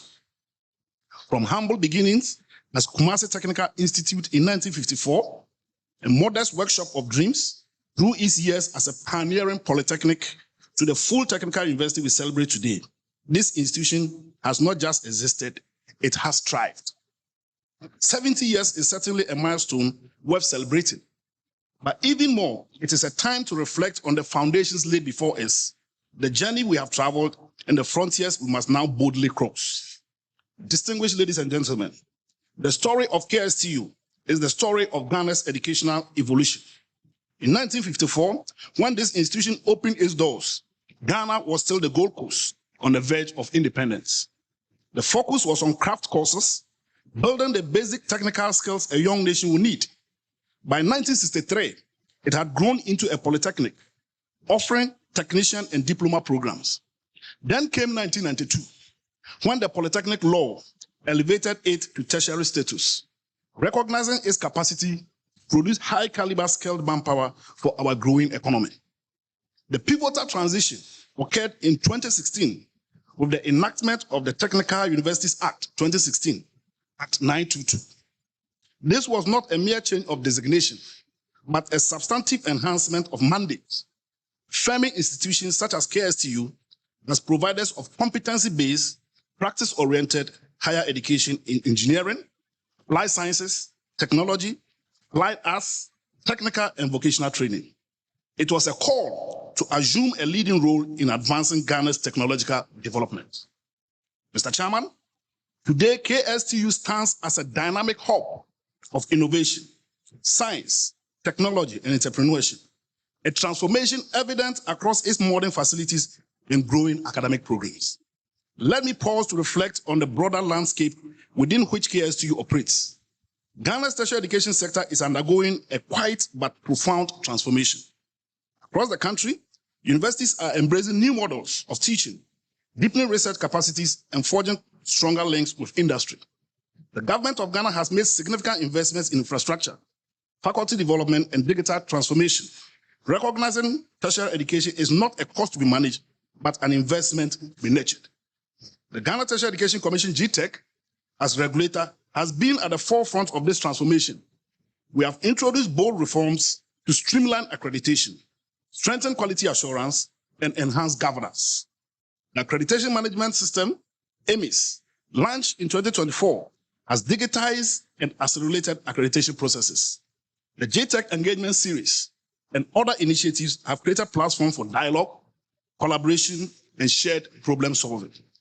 But the most exciting part of this story is what is happening here at KsTU. The university is not merely keeping pace with national developments. In many areas, it is setting the pace as one of the leading technical universities in the country. I think you deserve a hand of applause. Mr. Chairman, permit me to mention some of the achievements that marks the 70th anniversary and makes it truly special. First, your remarkable progress in STEM education, with total enrollment exceeding 20,000 students, an impressive 72% of pursuing programs in science, technology, engineering, and mathematics. This is intentional. This is a university that understands its mandate and delivers on it with passion and precision. In a nation working urgently to build a critical mass of engineers and innovators, KsTU is a shining example. Second, your growing postgraduate portfolio. VC, I think you should be happy about this. I repeat, your growing postgraduate portfolio. A university that does not engage in research as merely a training center, but one that is increasingly becoming a center of knowledge creation with a growing number of master's and doctoral programs that solves Ghanaian problems and advances Ghanaian industries. Third, your investment in physical infrastructure, the completion of the Faculty of Arts and Technology at Adako Jachi, and the hostel facilities with over 1,000-bed capacity at the Ascent campus are not just buildings, they are statements of intent. They say that KSTU is here to stay, here to grow, and here to lead. I can see Kofodia Vice Chancellor nodding his head. What is going on? Fourth, your alumni. And where's the alumni president? I saw him here. He's left. Now that I'm referencing him, he's not OS, alumni president. Spread across Ghana, West Africa, and the globe. Your graduates are living testimonies to the quality of education forged within these walls.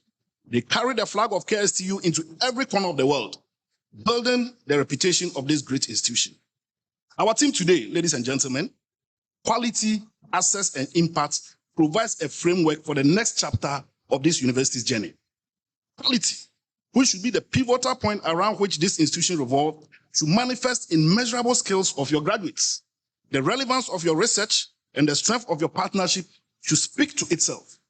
As the body mandated to ensure that quality meets national standards, I am pleased as the head of that agency to acknowledge KSTU's commendable progress in that regard.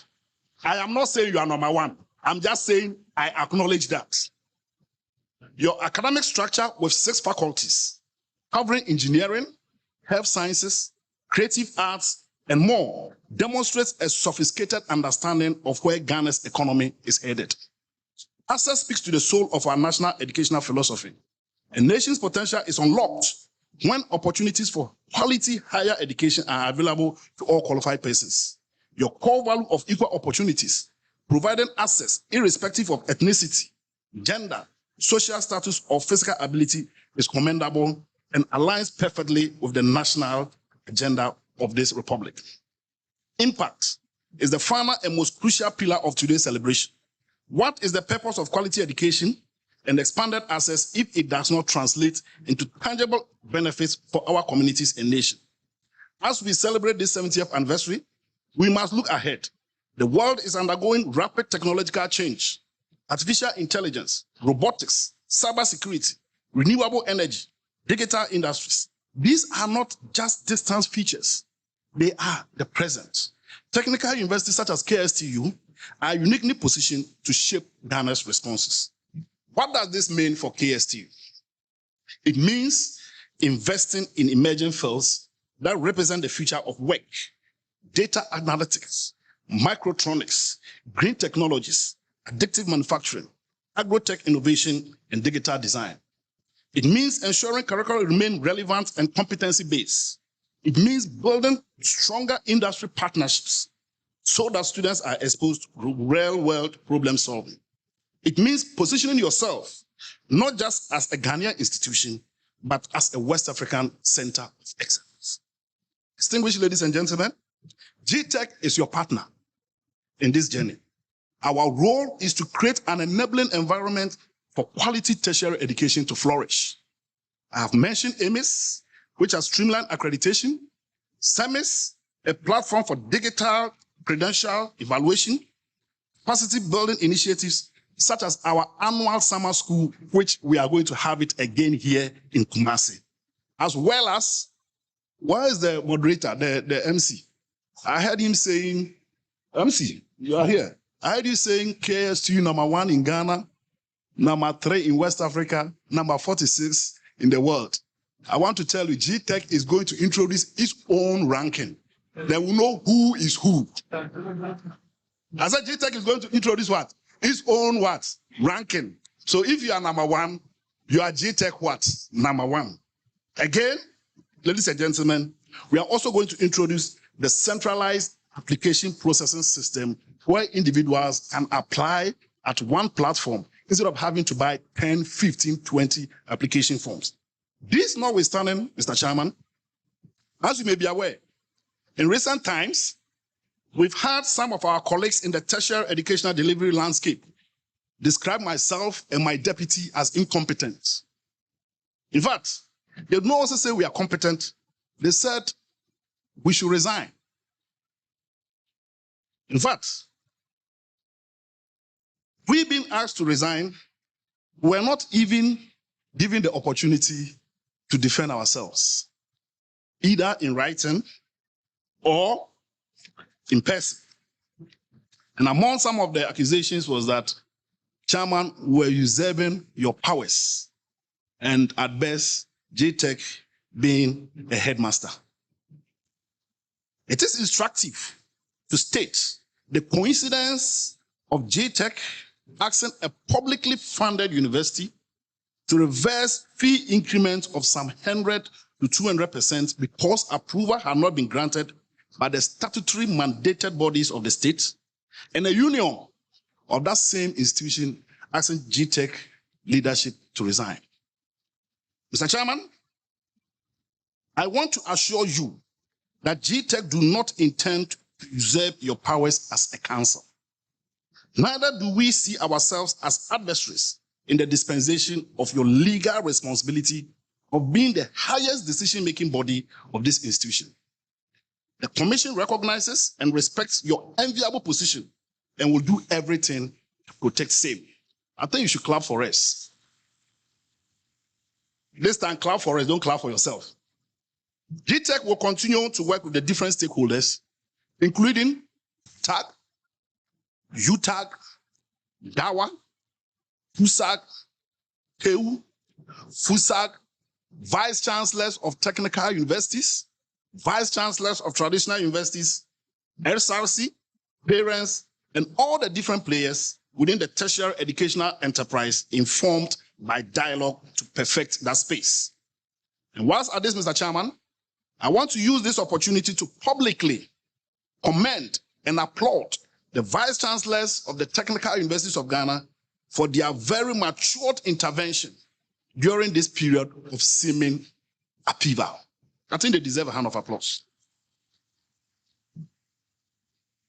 That said, ladies and gentlemen, as I return to our 70th anniversary celebration, let us also use this moment for deep introspection. Reflect on the mission that brought you here to provide quality teaching, learning, and research in engineering, science, technology, and entrepreneurship to promote industrial development in Ghana. How can you do this even better in the next decade? How can you leverage new technologies to revolutionize teaching and research? How can you become an even more formidable engine for entrepreneurship? How can you ensure that your impact is felt in every village and town beyond Bantama, beyond Kumasi, beyond Ashanti region, and beyond Ghana? These are the questions that will define your future. I'm confident that with the same pioneering spirits that define your past, Kumasi Technical University will continue to provide the answers. Let me conclude by once again congratulating the entire KsTU community on this remarkable 70th anniversary. To the faculty and staff, thank you for your dedication to shaping the minds that will build our nation. Your work is often unseen, but its impact echoes across generations. To the students, you are the reason we gather here today. You are the embodiment of our hopes for the future.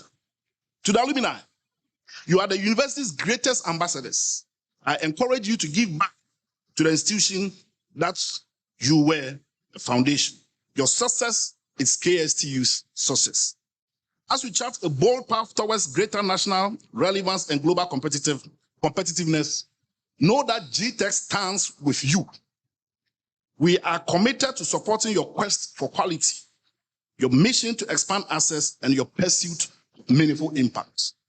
May the next 70 years of Kumasi Technical University be even more glorious, more impactful, and more transformative than the first. I thank you for your kind attention. May God bless Kumasi Technical University, our homeland Ghana, and to you all gathered here, I wish you a fruitful 70th anniversary. Thank you so much. Prof.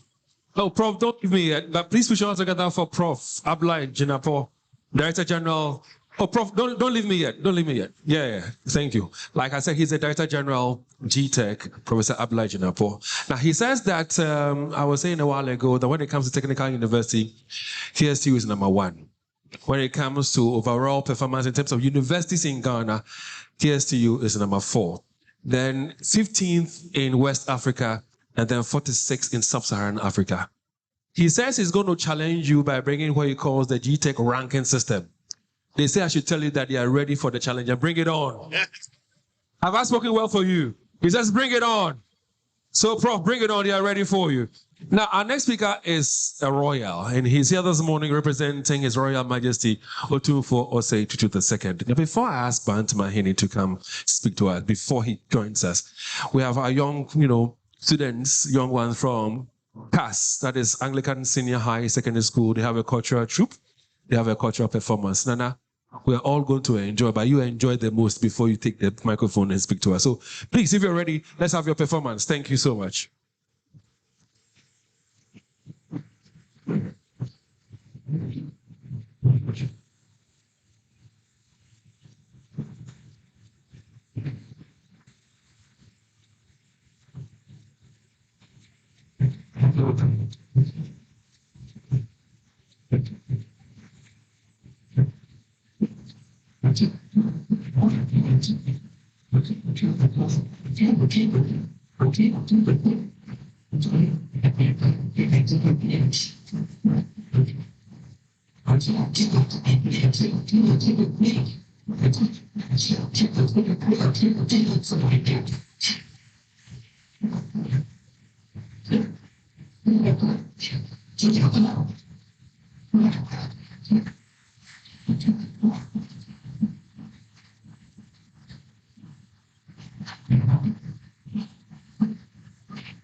All right, thank you very much. Well, I don't know what the name of that dance is, but you know what? Along the line, I was watching them dance like boy baku or a bad boy. So I was watching them do their thing. I'm like, when I saw the last guy do the dance, he was doing some ampe with the other girls. I thought, oh, ampe is more refined, it's more cool. Before he left the stage, he did worse off than the other boy I was thinking of. I'll put your hands together for them. They are from CAS, Super CAS. Ladies and gentlemen, Nana Bafo Owusu Amankweta, the Sixth Bantamahine. He's graced us with his presence and, of course, his royalty. He's here representing Otumfuo State to the second. Ladies and gentlemen, please, let's welcome him as he gives us a few words. Show him some love with a round of applause. Nana, the floor is yours, please. Thank you so much.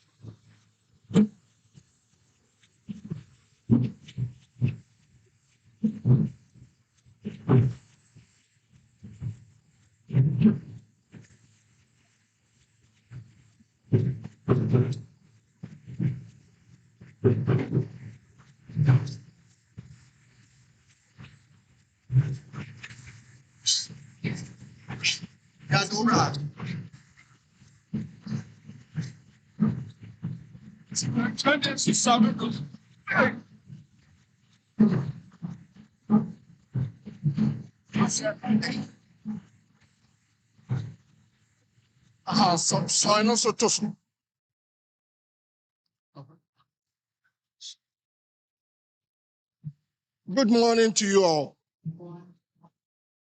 I have been asked by His Majesty, His Royal Majesty, to represent him today at this function and also wish you a happy 70th anniversary.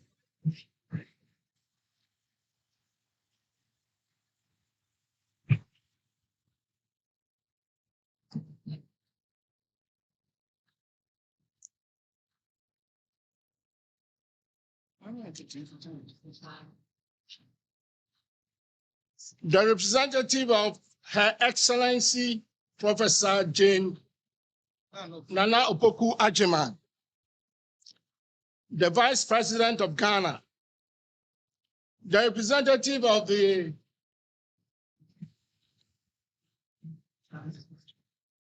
Minister of Education, then the chairman and members of the Governing Council, the Vice Chancellors,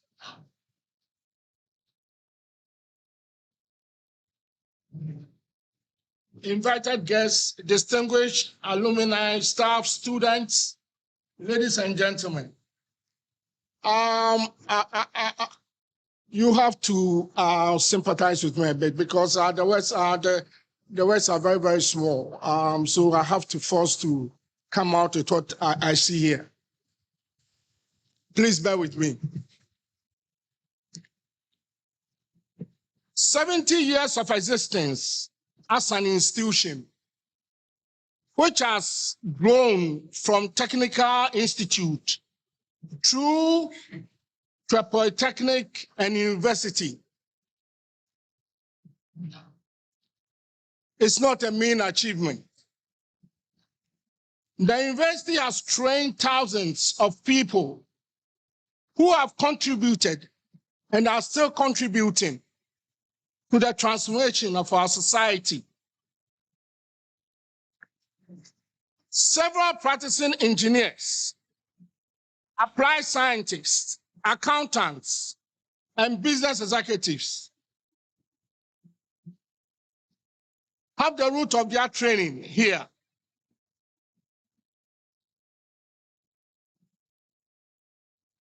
Asante and Ghana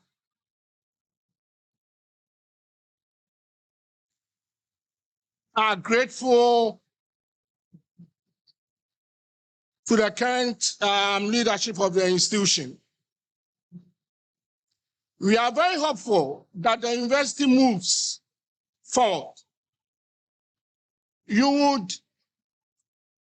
I hope that you come up with solutions to our complex socioeconomic challenges to make life easy for the coming generations. I, Bantu Mahine, on behalf of His Royal Majesty, congratulate all of you on this occasion. Thank you very much. And thank you for bearing with me.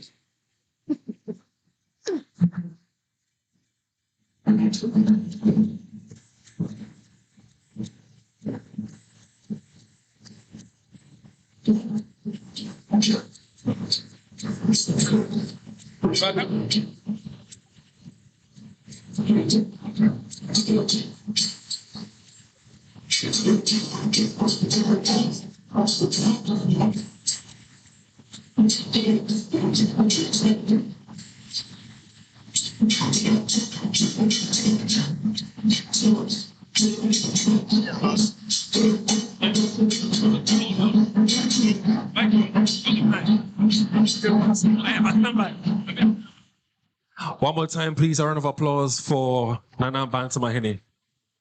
And Nana, although the font sizes were that small, trust me, you did very well. I couldn't have done any better. If I should take off my glasses right now, everything goes blank. So I understand what you just went through. And please, show him some love for me. And a round of applause one more time for Nana Bantu Mahine. Now, he's been like a father to me for so many years, myself and Love and C, in a way back in time when he had the Silver Crest and all that. He's always been a father. He's always, nice to people. Nana, we are grateful to you. At this point in time, I'd like to invite Mr. Ebenezer Boache. He's a registrar for KsTU. Now, his task this morning is to recognize the past principal officers of this beautiful university. So, recognition of past principal officers, I invite Mr. Ebenezer Boache, the registrar of KsTU, to do that for us. He is really looking good. I like the anniversary cloth. And he's the only person I've seen so far who has, a hat to complement the attire. Good morning to you, sir. Please, run us through the list you have. Thank you. Thank you very much. Nana Bantu Mahine, ably representing His Royal Majesty Otufor Setutu II. Professor Chair, who doubles as the chairman of our governing council. My venerable past principal officers, Vice Chancellor, Pro-Vice Chancellor, Nananum, distinguished faculty members, ladies and gentlemen, I'm highly honored as the registrar of this university to lead this section of the whole program. We all know, or we heard, from the several speeches where we have come from as a university since 1954 to date. There are people who contributed significantly or who have contributed significantly to the spade work that has brought us here. We have a former, in fact, per the law, if we say principal officers, we mean the chancellor, the vice chancellor or principals or rectors, and then the council chairman. We have here a list of past council chairmen and list of past principals, rectors, and vice chancellors. The council chairman we have first is His Lordship Justice Kwekujain.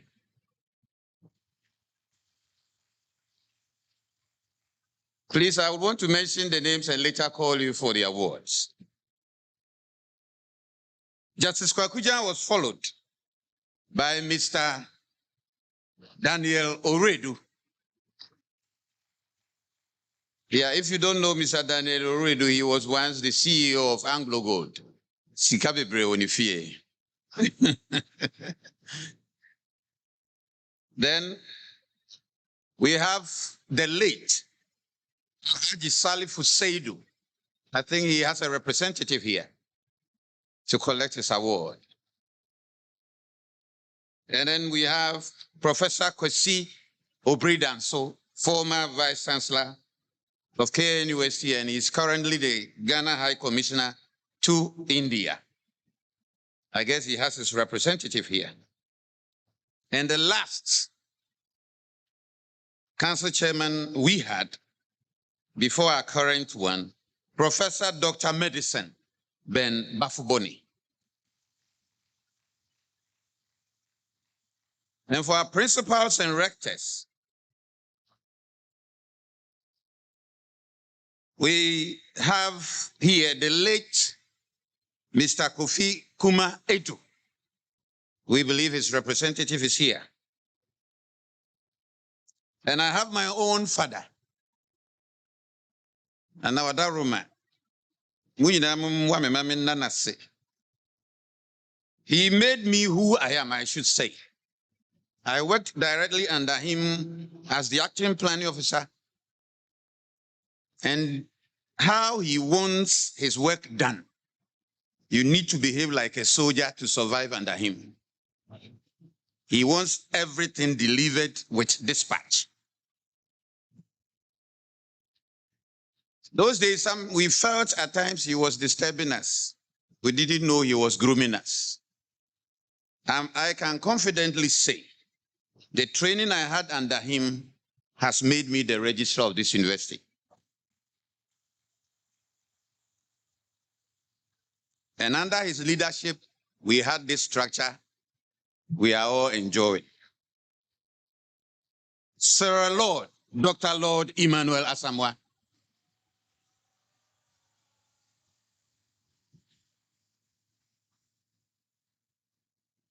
After Lord Emmanuel Asamoah, we had the late Dr. Benjamin Kwesi. We believe he has his representative here. After Dr. Kwesi, we had Professor Nsuwa Nuyama. I believe he has his representative here. We trust, we heard he is not very well. And the last principal VC we had before the current one, I worked under him, another strict individual, hard-working engineer, Professor Oseusu Achao.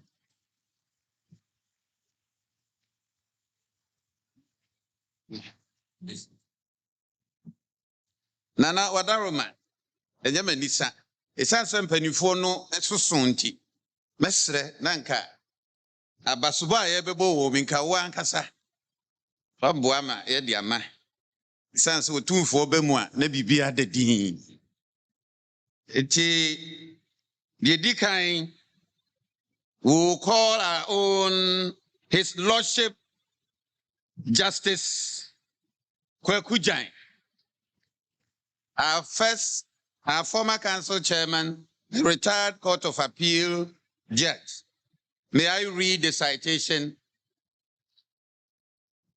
His Lordship Justice Kwekujai, chairman of the Governing Council from 1993 to 2001.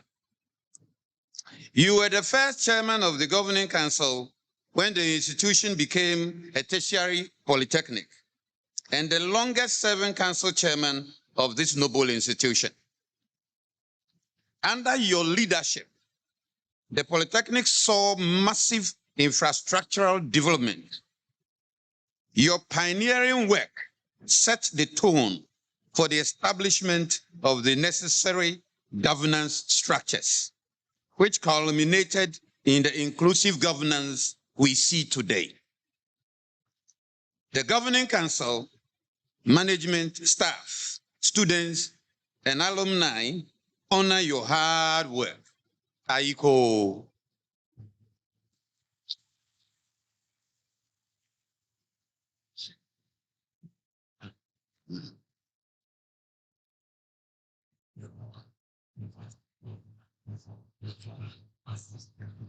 Yedananase. A plaque and a financial award, a token.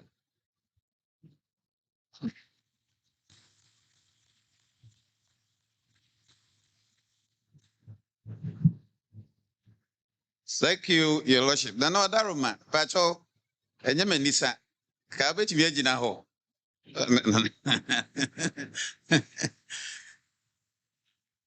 Nana Ashi and Munima Broso.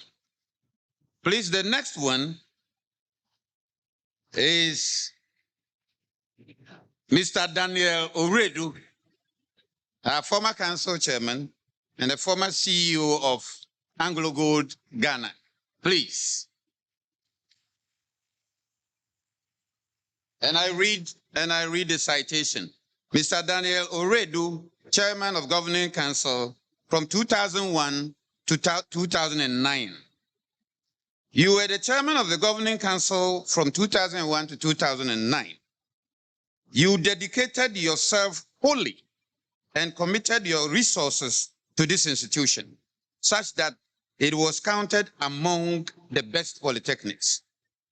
Your able leadership resulted in extensive infrastructural development and unmatched collaboration with industry that impacted the industrial placement of our students. We appreciate you for the honor and dignity you brought to this university. The Governing Council, management, staff, students, and alumni honor your hard work. Aiko.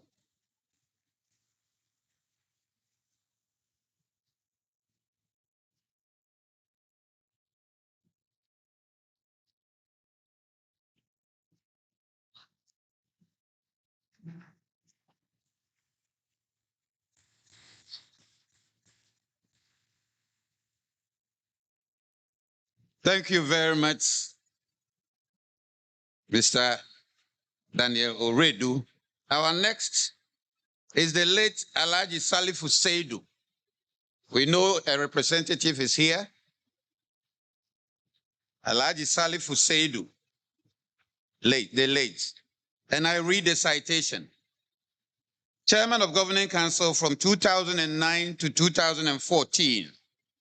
You served as the chairman of the Governing Council from 2009 to 2014. The administrative insights which you brought to bear on your work ensured inclusivity, which propelled the university to higher heights. Your exceptional interpersonal relationship endeared you to all and sundry. The Governing Council, management, staff, students, and alumni honor your hard work posthumously. Thank you.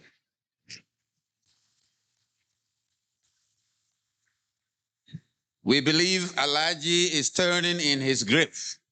Happy.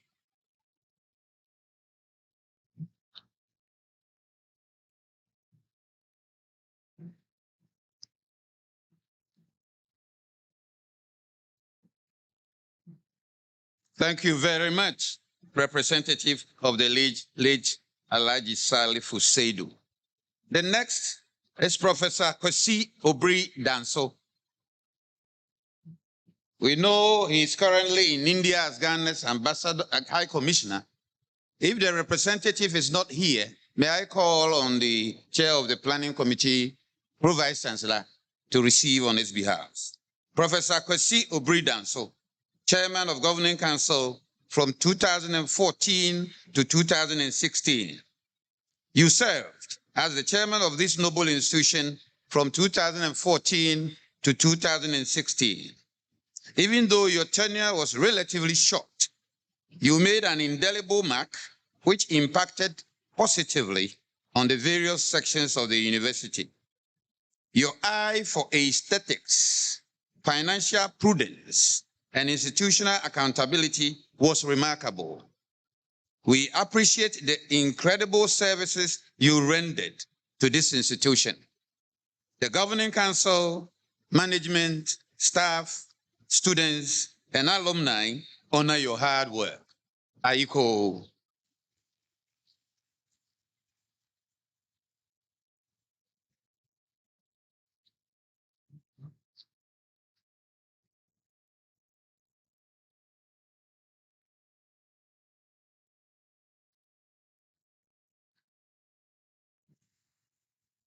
Thank you very much, Professor Obridan. So the next Governing Council chairman we've had.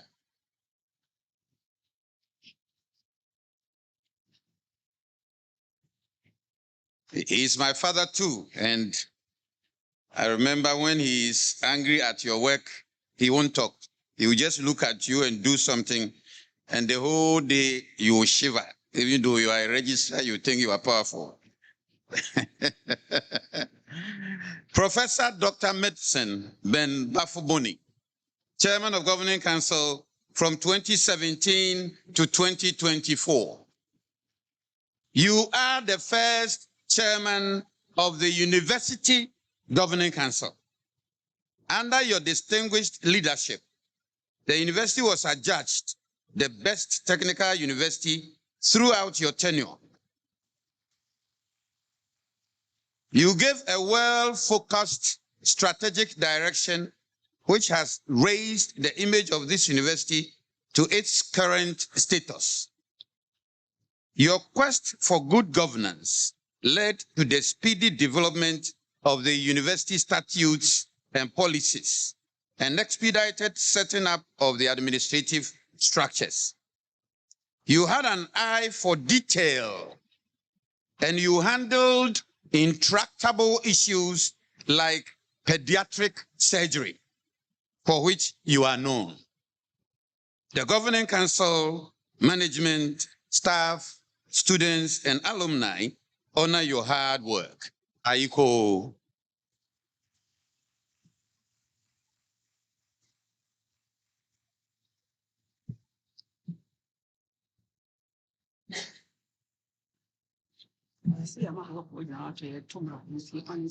Thank you. Thank you. Nana Wadaruma. Pacho ka utnase kakra ma yanka. Sanse ye ni amo. I guess you saw Archbishop Professor Daniel Yinka Safo by the Professor Dr. Medben Bafuboni. Archbishop continued briefly the work of Professor Bafuboni as acting chair of the Governing Council. Archbishop is a man of several qualities. Man of God, a professor, a soldier. Those who don't know him, he was the chaplain of Ghana Army. When they are going to war, he will pray for them to go and shoot human beings. I remember Archbishop was here once, and our current head of security, who is a warrant officer, he is here. When he saw Archbishop, he salute. He gave him a very powerful salute. WO is standing there. And then he approached Archbishop and said, Archbishop, we were in Rwanda. I was driving the ammo car you were using. And they were both very happy. Soldiers are good people, but they kill human beings. Nana Wadaruma, Yemenisa, Kamesa Frebium, na principal ne VC for no so ya frɛ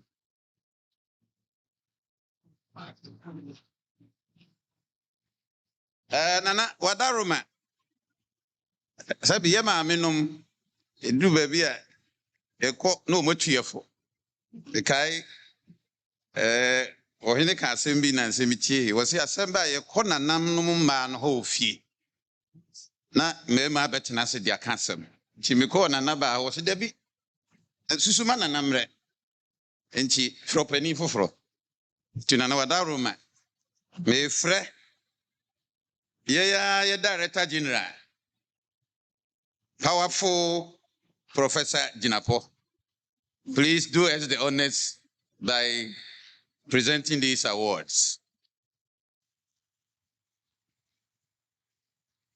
The first one is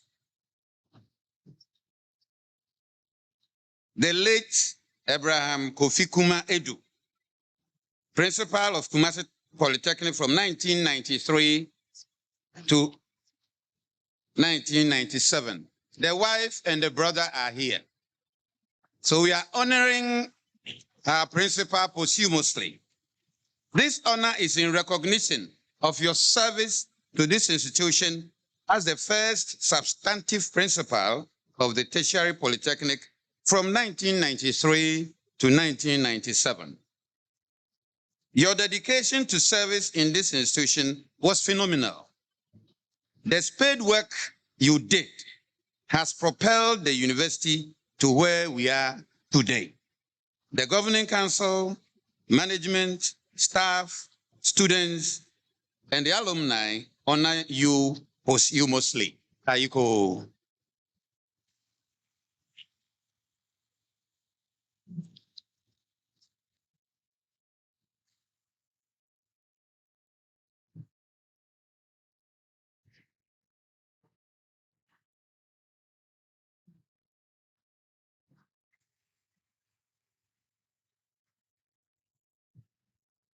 The one we're about to go to, I said my father, I remember my office, block A, was on the first floor. The principal's office was on the ground floor.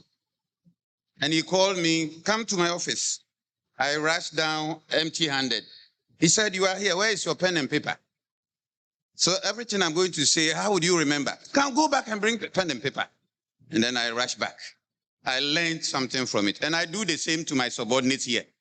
If I call you and you don't come with pen and paper, I shout a little bit at you. Say, Lord, you trained me. Now, Sir Lord, Dr. Lord Emmanuel Asamoah.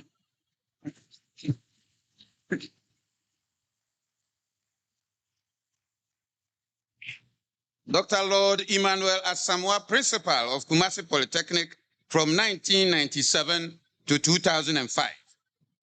Sir Lord, as you are affectionately called, this is in honor of your purposeful leadership, administrative professionalism, and dedication to duty by which you led this institution, especially by establishing a strong infrastructural base, including this magnificent Great Hall building and extension of the university campus to Adakujati.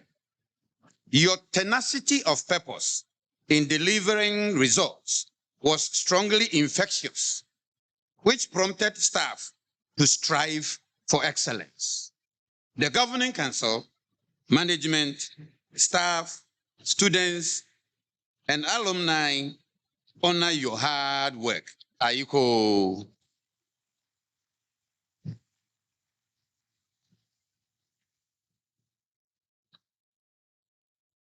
May I crave your indulgence for all of us to say, Sir Lord.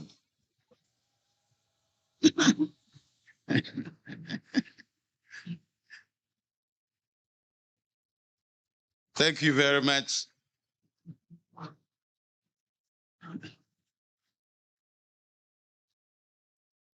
The next one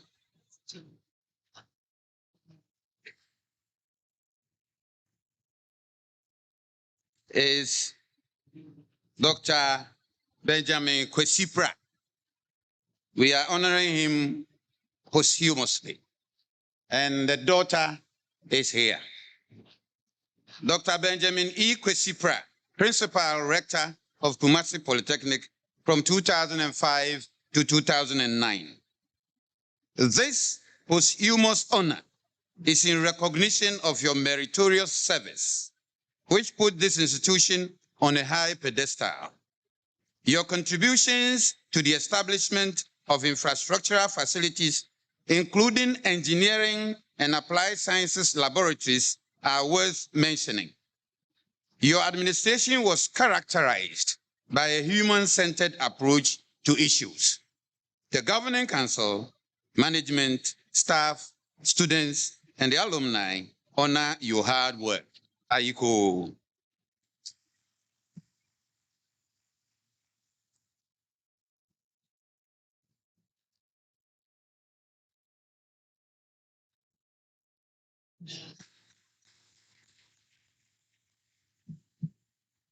Honorable Director General, thank you for assisting. May I now call Honorable Council Chairman and Chairman for this occasion to do us the honors by presenting these awards. The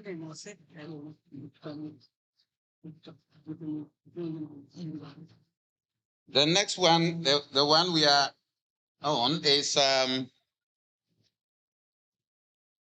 our former rector with a very beautiful name, Professor Nicodemus Nana Ensua Nuyama. Professor N. Ensua Nuyama. We affectionately called him Professor N raised to the power 5 because he is a statistician. He is here represented by Mr. Obin Anthony.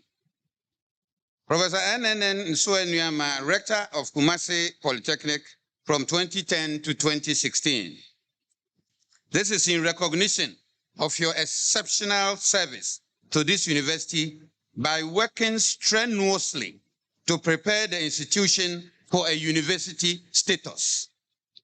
You created massive opportunities for faculty and human resource development.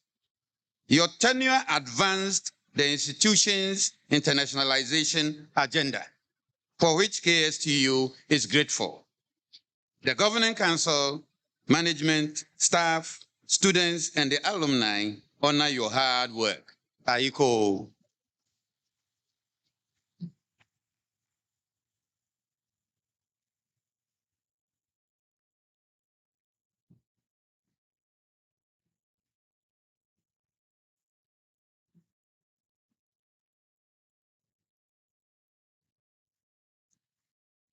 Congratulations, Professor N raised to the power 5.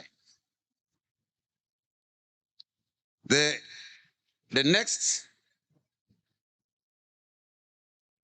chief executive of this university we are honoring, former chief executive of this, we are honoring Engineer Professor Nana Osewusu Achang, Vice Chancellor of KsTU 2019 to 2023. This is in recognition of your service to KsTU as Vice Chancellor from 2019 to 2023. Under your leadership, the university saw advancement of the human resource. You promoted the culture of maintenance. Your efforts to maintain, refurbish, and rehabilitate workshops and laboratories of the university was unparalleled. You also added to the infrastructure base of KsTU, and you will forever be remembered for the FCAT building. Under your tenure, this university became the best technical university, a feat which has been maintained till today. The Governing Council, management, staff, students, and the alumni honor your hard work. Aiko.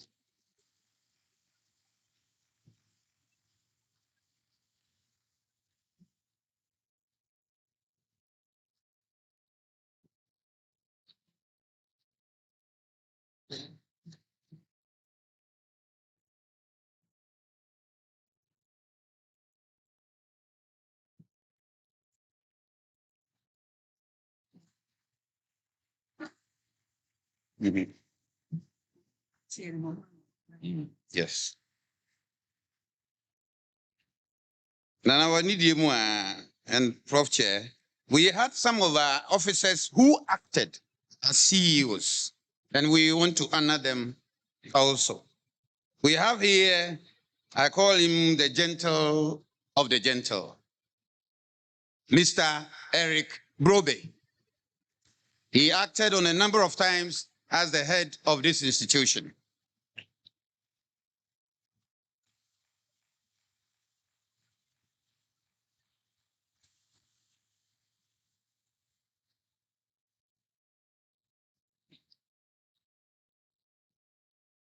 Mr. Eric Brobe, you can be very angry, but when you get to him, you will leave his office smiling.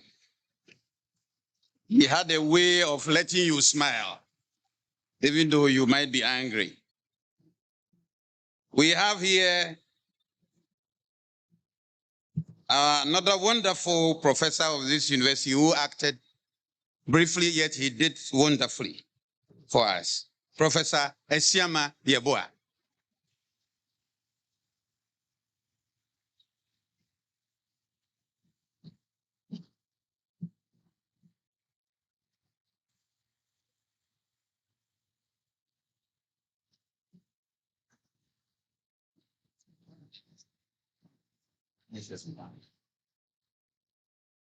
Prof. Chair, the next one I call him Super Professor.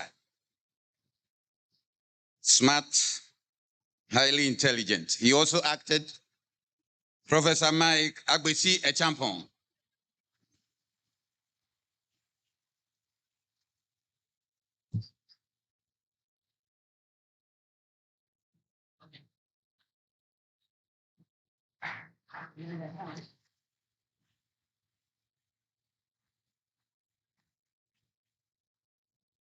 Prof. Chair, thank you very much. Honorable members gathered here, and MC, may I steal your job a little bit? I have my seniors here, and I pray you allow me to honor them verbally. I have here, I've seen my senior, Mr. Joe Obo Mensah. He is now an octogenarian and yet very strong. When he was a secretary here in the Polytechnic, wherever you meet Joe Stone, we used to call him, he would be able to solve your problem on his feet. Thank you very much, sir. We have here Mr. Abraham Anai Eji. I've seen my senior here. I succeeded him as the registrar of the university. I've seen Mr. Yabuati Yadom. He also worked as the registrar, my senior, and one senior who is not here, Mr. Kranchi Mensah. Thank you very much.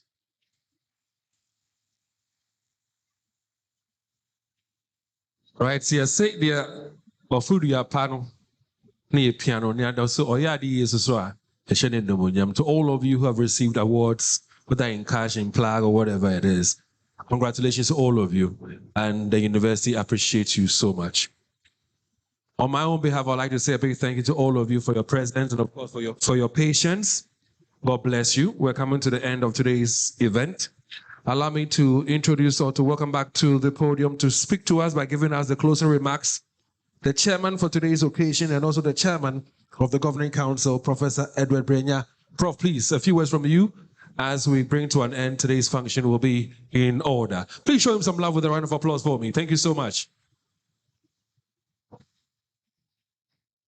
Nana Bantumahini and the representative of His Royal Highness, Professor Ahmed Jinapo, DG GTEC, and the rep of the Minister of Education, management of the university, invited guests, alumni.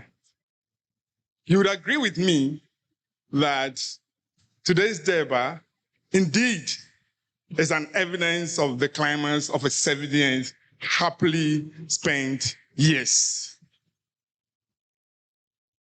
I believe that seeing people that have served this university honored is more humbling. More importantly, the speeches that we have listened to make us proud of being part of this institution. But what is more humbling is to have our regulator recount to us the successes that we have chalked as an institution. And I think that should make us proud. But I need to remind you of a phrase that was said by a special guest of honor, that the best way that we can honor the 70 years is with the courage that we embrace the future. Today is a call for us to do more for KsTU, because that is all that we have. And I'm sure that we have accepted to do more. On that note, ladies and gentlemen, I want us to bring an end to the section here while we move to the launching of the regenerative electrical vehicle. Thank you.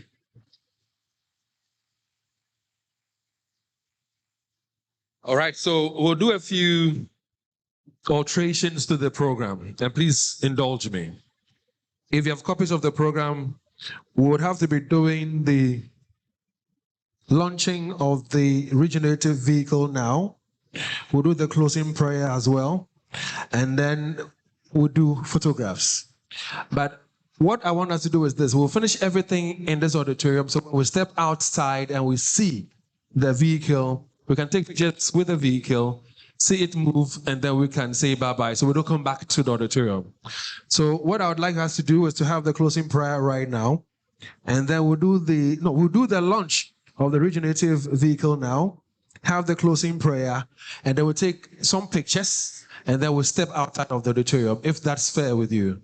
All right, thank you very much. So with a round of applause, let's welcome Professor Julius Ahiapo, his Dean FET, to do the launch of the regenerative vehicle for us right now. There he is. And that vehicle, I'm eager to see it too, especially it's moving from where it's there. I don't think that you brought a forklift to place the vehicle there. You moved the vehicle, so we'd love to see it. Prof, please, the launch is in your care now. Thank you. Prof. Chairman, Nananum. Permit me to stand on the existing protocol. Yes, in fact, we have come a long way as a university. And we want to use this opportunity to appreciate the organizers of this event for giving us the opportunity to showcase one of several innovations, one of several projects that have been done by this university. Many a times, these inventions are seen gathering dust on our shelves.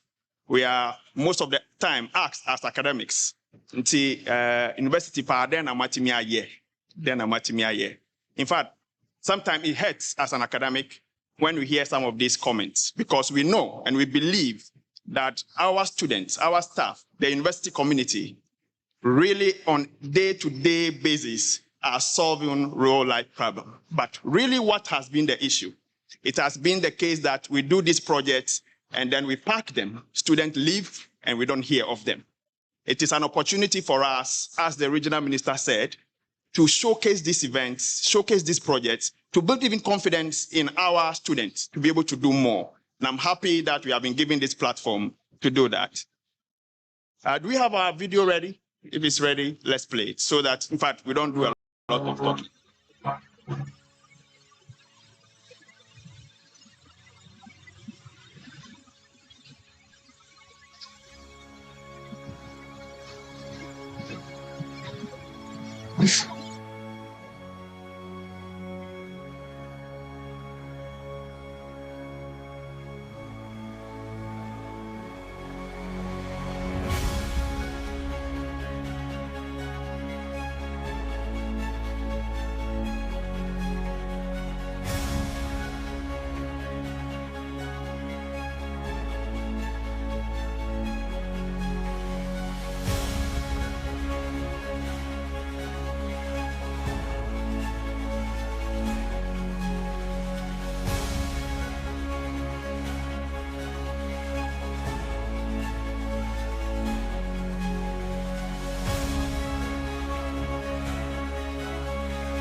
presents. So as you can see, this is a vehicle that moves. And someone will be wondering, for the layman, let me try to explain before I invite the project team here to appreciate them.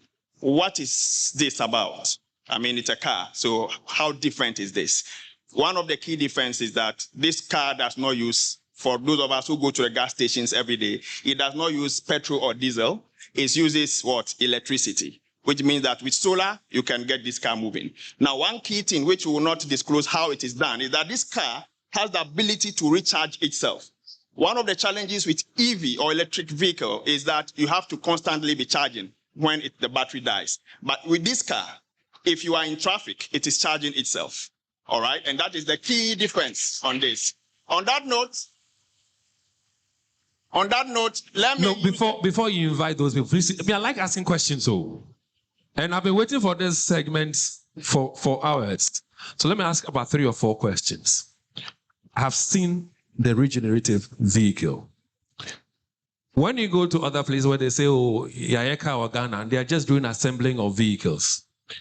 Did you just do assembling of parts and say it's your vehicle, or everything was produced here? I just want to understand and appreciate the work done. So please, what's the answer? All right, so obviously there are sections or parts of the vehicle that we have to buy. Of course, even with the trademark automakers, there are several components that are not made by them. The design, the chassis, the bodywork, everything. In fact, even the upholstery, how the technology behind was developed by our own students by this university. What is the sitting capacity of this vehicle? This will take 5 passengers. 5 passengers. Oh, we have 1. Okay.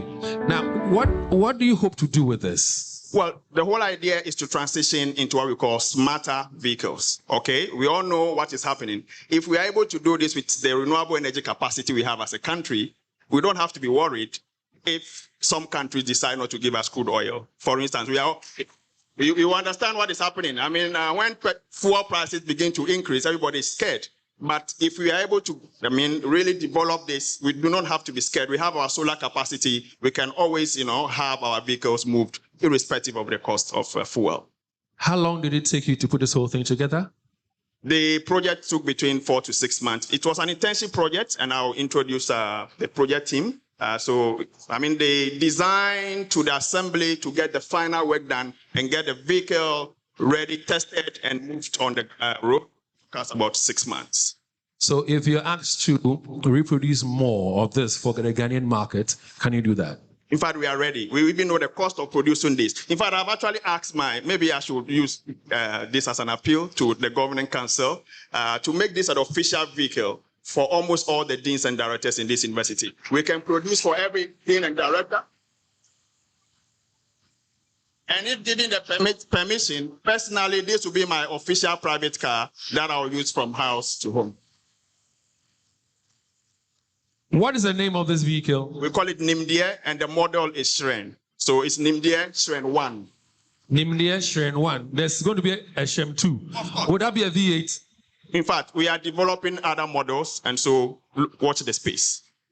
MC, as questions I should ask you, is it push to start or key? This is key for now. I see it's key for now. Please invite your people. Thank you so much. My project team, and of course, it's important to know that this is a student project. And one of the key emphasis that we have to lay on this is that it's actually, as we were asked to do, it is a collaboration. And of course, this is not just a presentation of a vehicle. It is what can become possible when industry and academia decide to work. And we have to do this in collaboration with Kantaka Automobile. We all know what they are able to do, and they have given our students the opportunity to do that. So please permit me to invite the project team led by Professor Prince Owusu Ansah and the team. Prof, if you are here.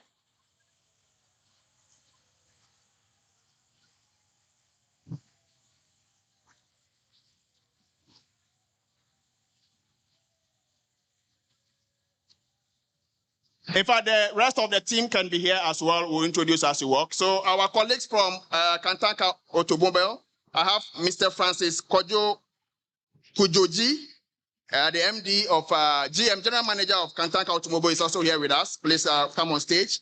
Please, can you climb up, please? Please climb up. And we also have Mr. Kwabena Japon, the Chief financial officer. In fact, they've been very instrumental. They gave us a lot of support in getting this done, financial support and technical support as well. And of course, my students, please climb up. Prof will introduce you. And so what we plan to do is that just after the closing prayer, the vehicle is out there. For today, you can have a free test drive for today. Anybody who wants to drive freely, we can get that done for you. Okay, yeah, of course.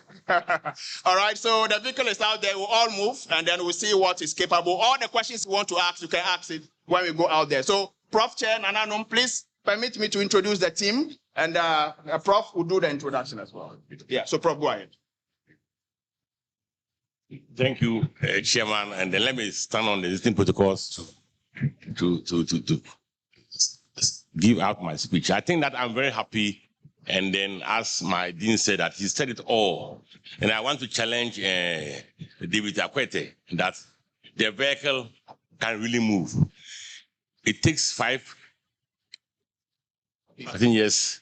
And then, if he wants to challenge our ability, we will sit in all the 5 in this vehicle, and then we are going to move from here to Konongo and come back, if only can wait. I am really, but I want to call Dr. Alex from Corn Justice. He's also part of the team project, so if he's here, if he could join us. I think that our dean has said it all, and then you could really sense the idea behind the vehicle. As he said, our vehicle is not a push or a key, but it's a knob. So that's an innovation. We are not even using the newest push button. If you see the Chairman's car, that is the Lexus, it is a push. But ours is a knob. It's more higher than even his. Yes, sir. Yeah. So I'm really happy. And then this project work really came out in a class. And then we're discussing regenerative braking system. Then the idea came, and then we have brought it into reality. So I just want to introduce my team, because we sat down for almost 4 hours. And then I want to also add my voice to the dean's plea that I know the VC told me that, Prince, we are the boy is saying it will cost within 65 to 70,000 cedis to get this car running. So I want to challenge my chairman, who is a dynamic person, that in the next council is to approve. Because, for instance, if we don't make this vehicle a reality, then we don't put a challenge on the road. It means that we've done nothing. I know Professor Bashiru is here. Let's have a pledge. If the VC can ask us to have this vehicle, 10 of them or 7 for our deans, next year we go on. Maybe I may buy one. I can buy one for the school, so I can pay one. So who will pay one? So let's do that. Okay, so that is that. So I want to just introduce my team. I have come. So you see the reality. They are here. They are human beings who are here. You saw the people. Yeah. So Philly, and one this Nyansaba Junior, a student. He had the first class. You were all here the last congregation. He had the first class. So he's a BTech student. He's not doing his MTech. I hope by next year, once he finishes the MTech, he will do his PhD. Bravo. You know you are doing a PhD here. Thank you very much for that. And then he's also a student called Banfo Nathaniel. He also had a first class. So BTech level 400. He's now also doing his master's. We have John Jacob. Incidentally, he also had first class. So shall bring one. Yes. And then I have my gentleman, but I came across him when we went to the industrial follow-up at City Vet. And then when we were developing the curriculum, he came to me and said, Prince, you are so strong, and then I can see you almost moving up and now. What can we do to help you? I said, no, we are all in. And so he said, anything that you want to do, tell me, I'll provide the funds. And so he's the CEO, the general manager for Kanaka Automobile, and they're very, very intelligent and then a strong man.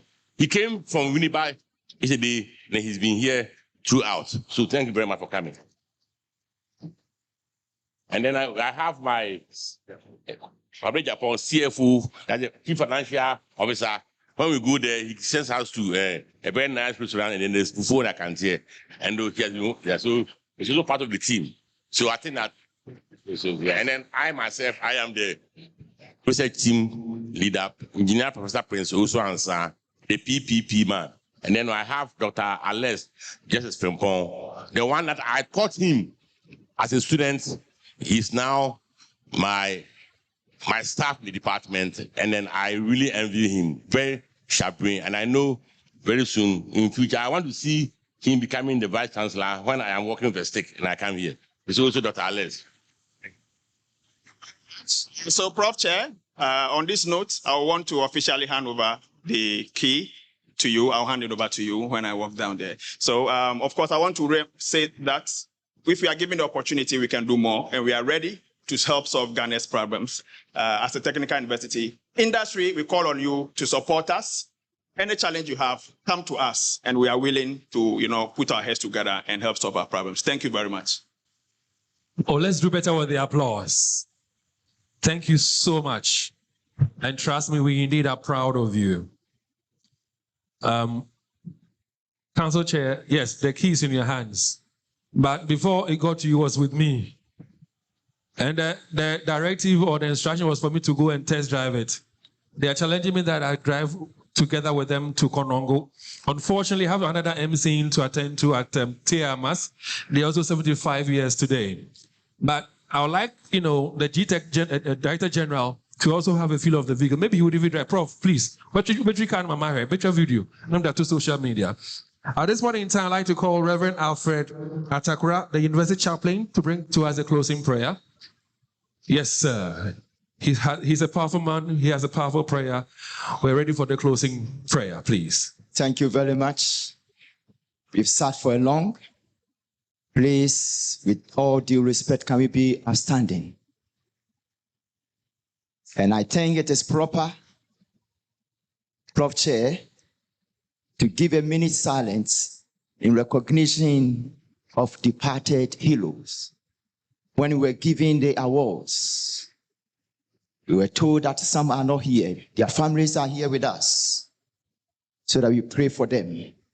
70 years, they began it, they contributed, and now they have responded to the heavenly call. So a minute silence for our father Alhaji Seidu, our father Kofi Kuma Edu, and our father Dr. Benjamin K. Pra, and many other staff members. Just this week, one of our sisters, Philomena Yeboah, was called home. Just this week. Just a minute silence for their contribution, their effort to get us where we are now.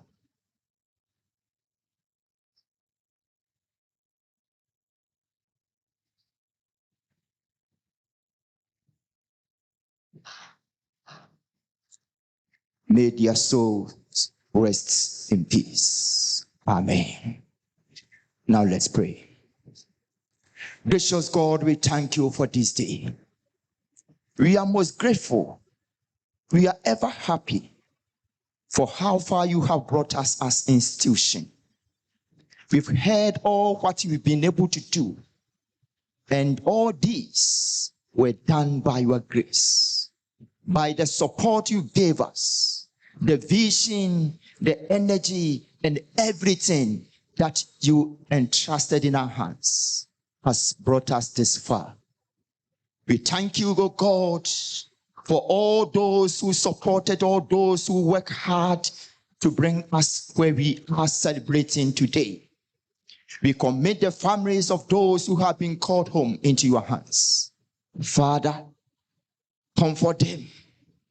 Grant them the hope that they will always remember that their loved ones, our fathers, these staffs who work for us some years back, they are still with us in spirit, and their toils will be remembered always. Be with these families, guide them, comfort them, and strengthen them, O God. The entire community is in your hands, O God. Today, we've heard all the successes that we have shown. And we are saying to ourselves that it is not enough. There is so many things we can do. We commit our students, the leadership of this institution, our mother Ghana, the leaders of this nation, our president, the vice, the cabinet, our regulators of this institution, into your hands, O God.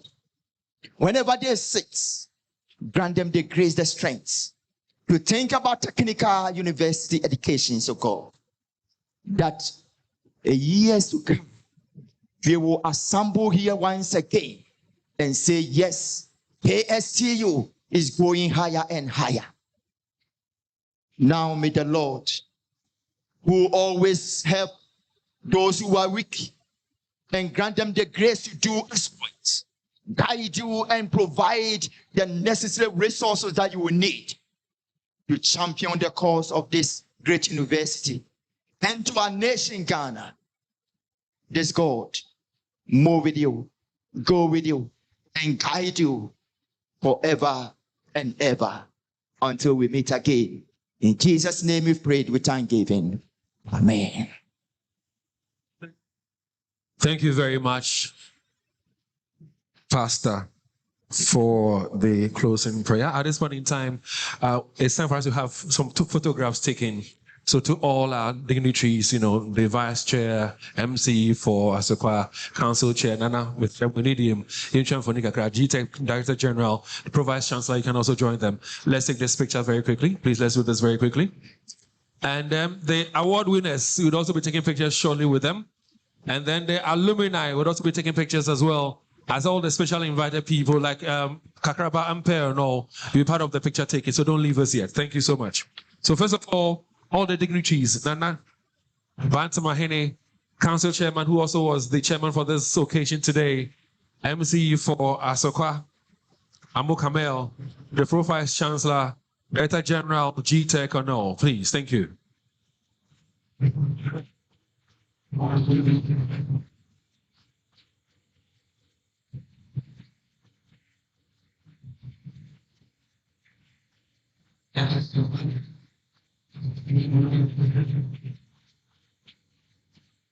Mpamocho, ebinu bet me afro stage na bejina nana no mechi, ene pay for the bet me afro stage no mesrel, madam wase.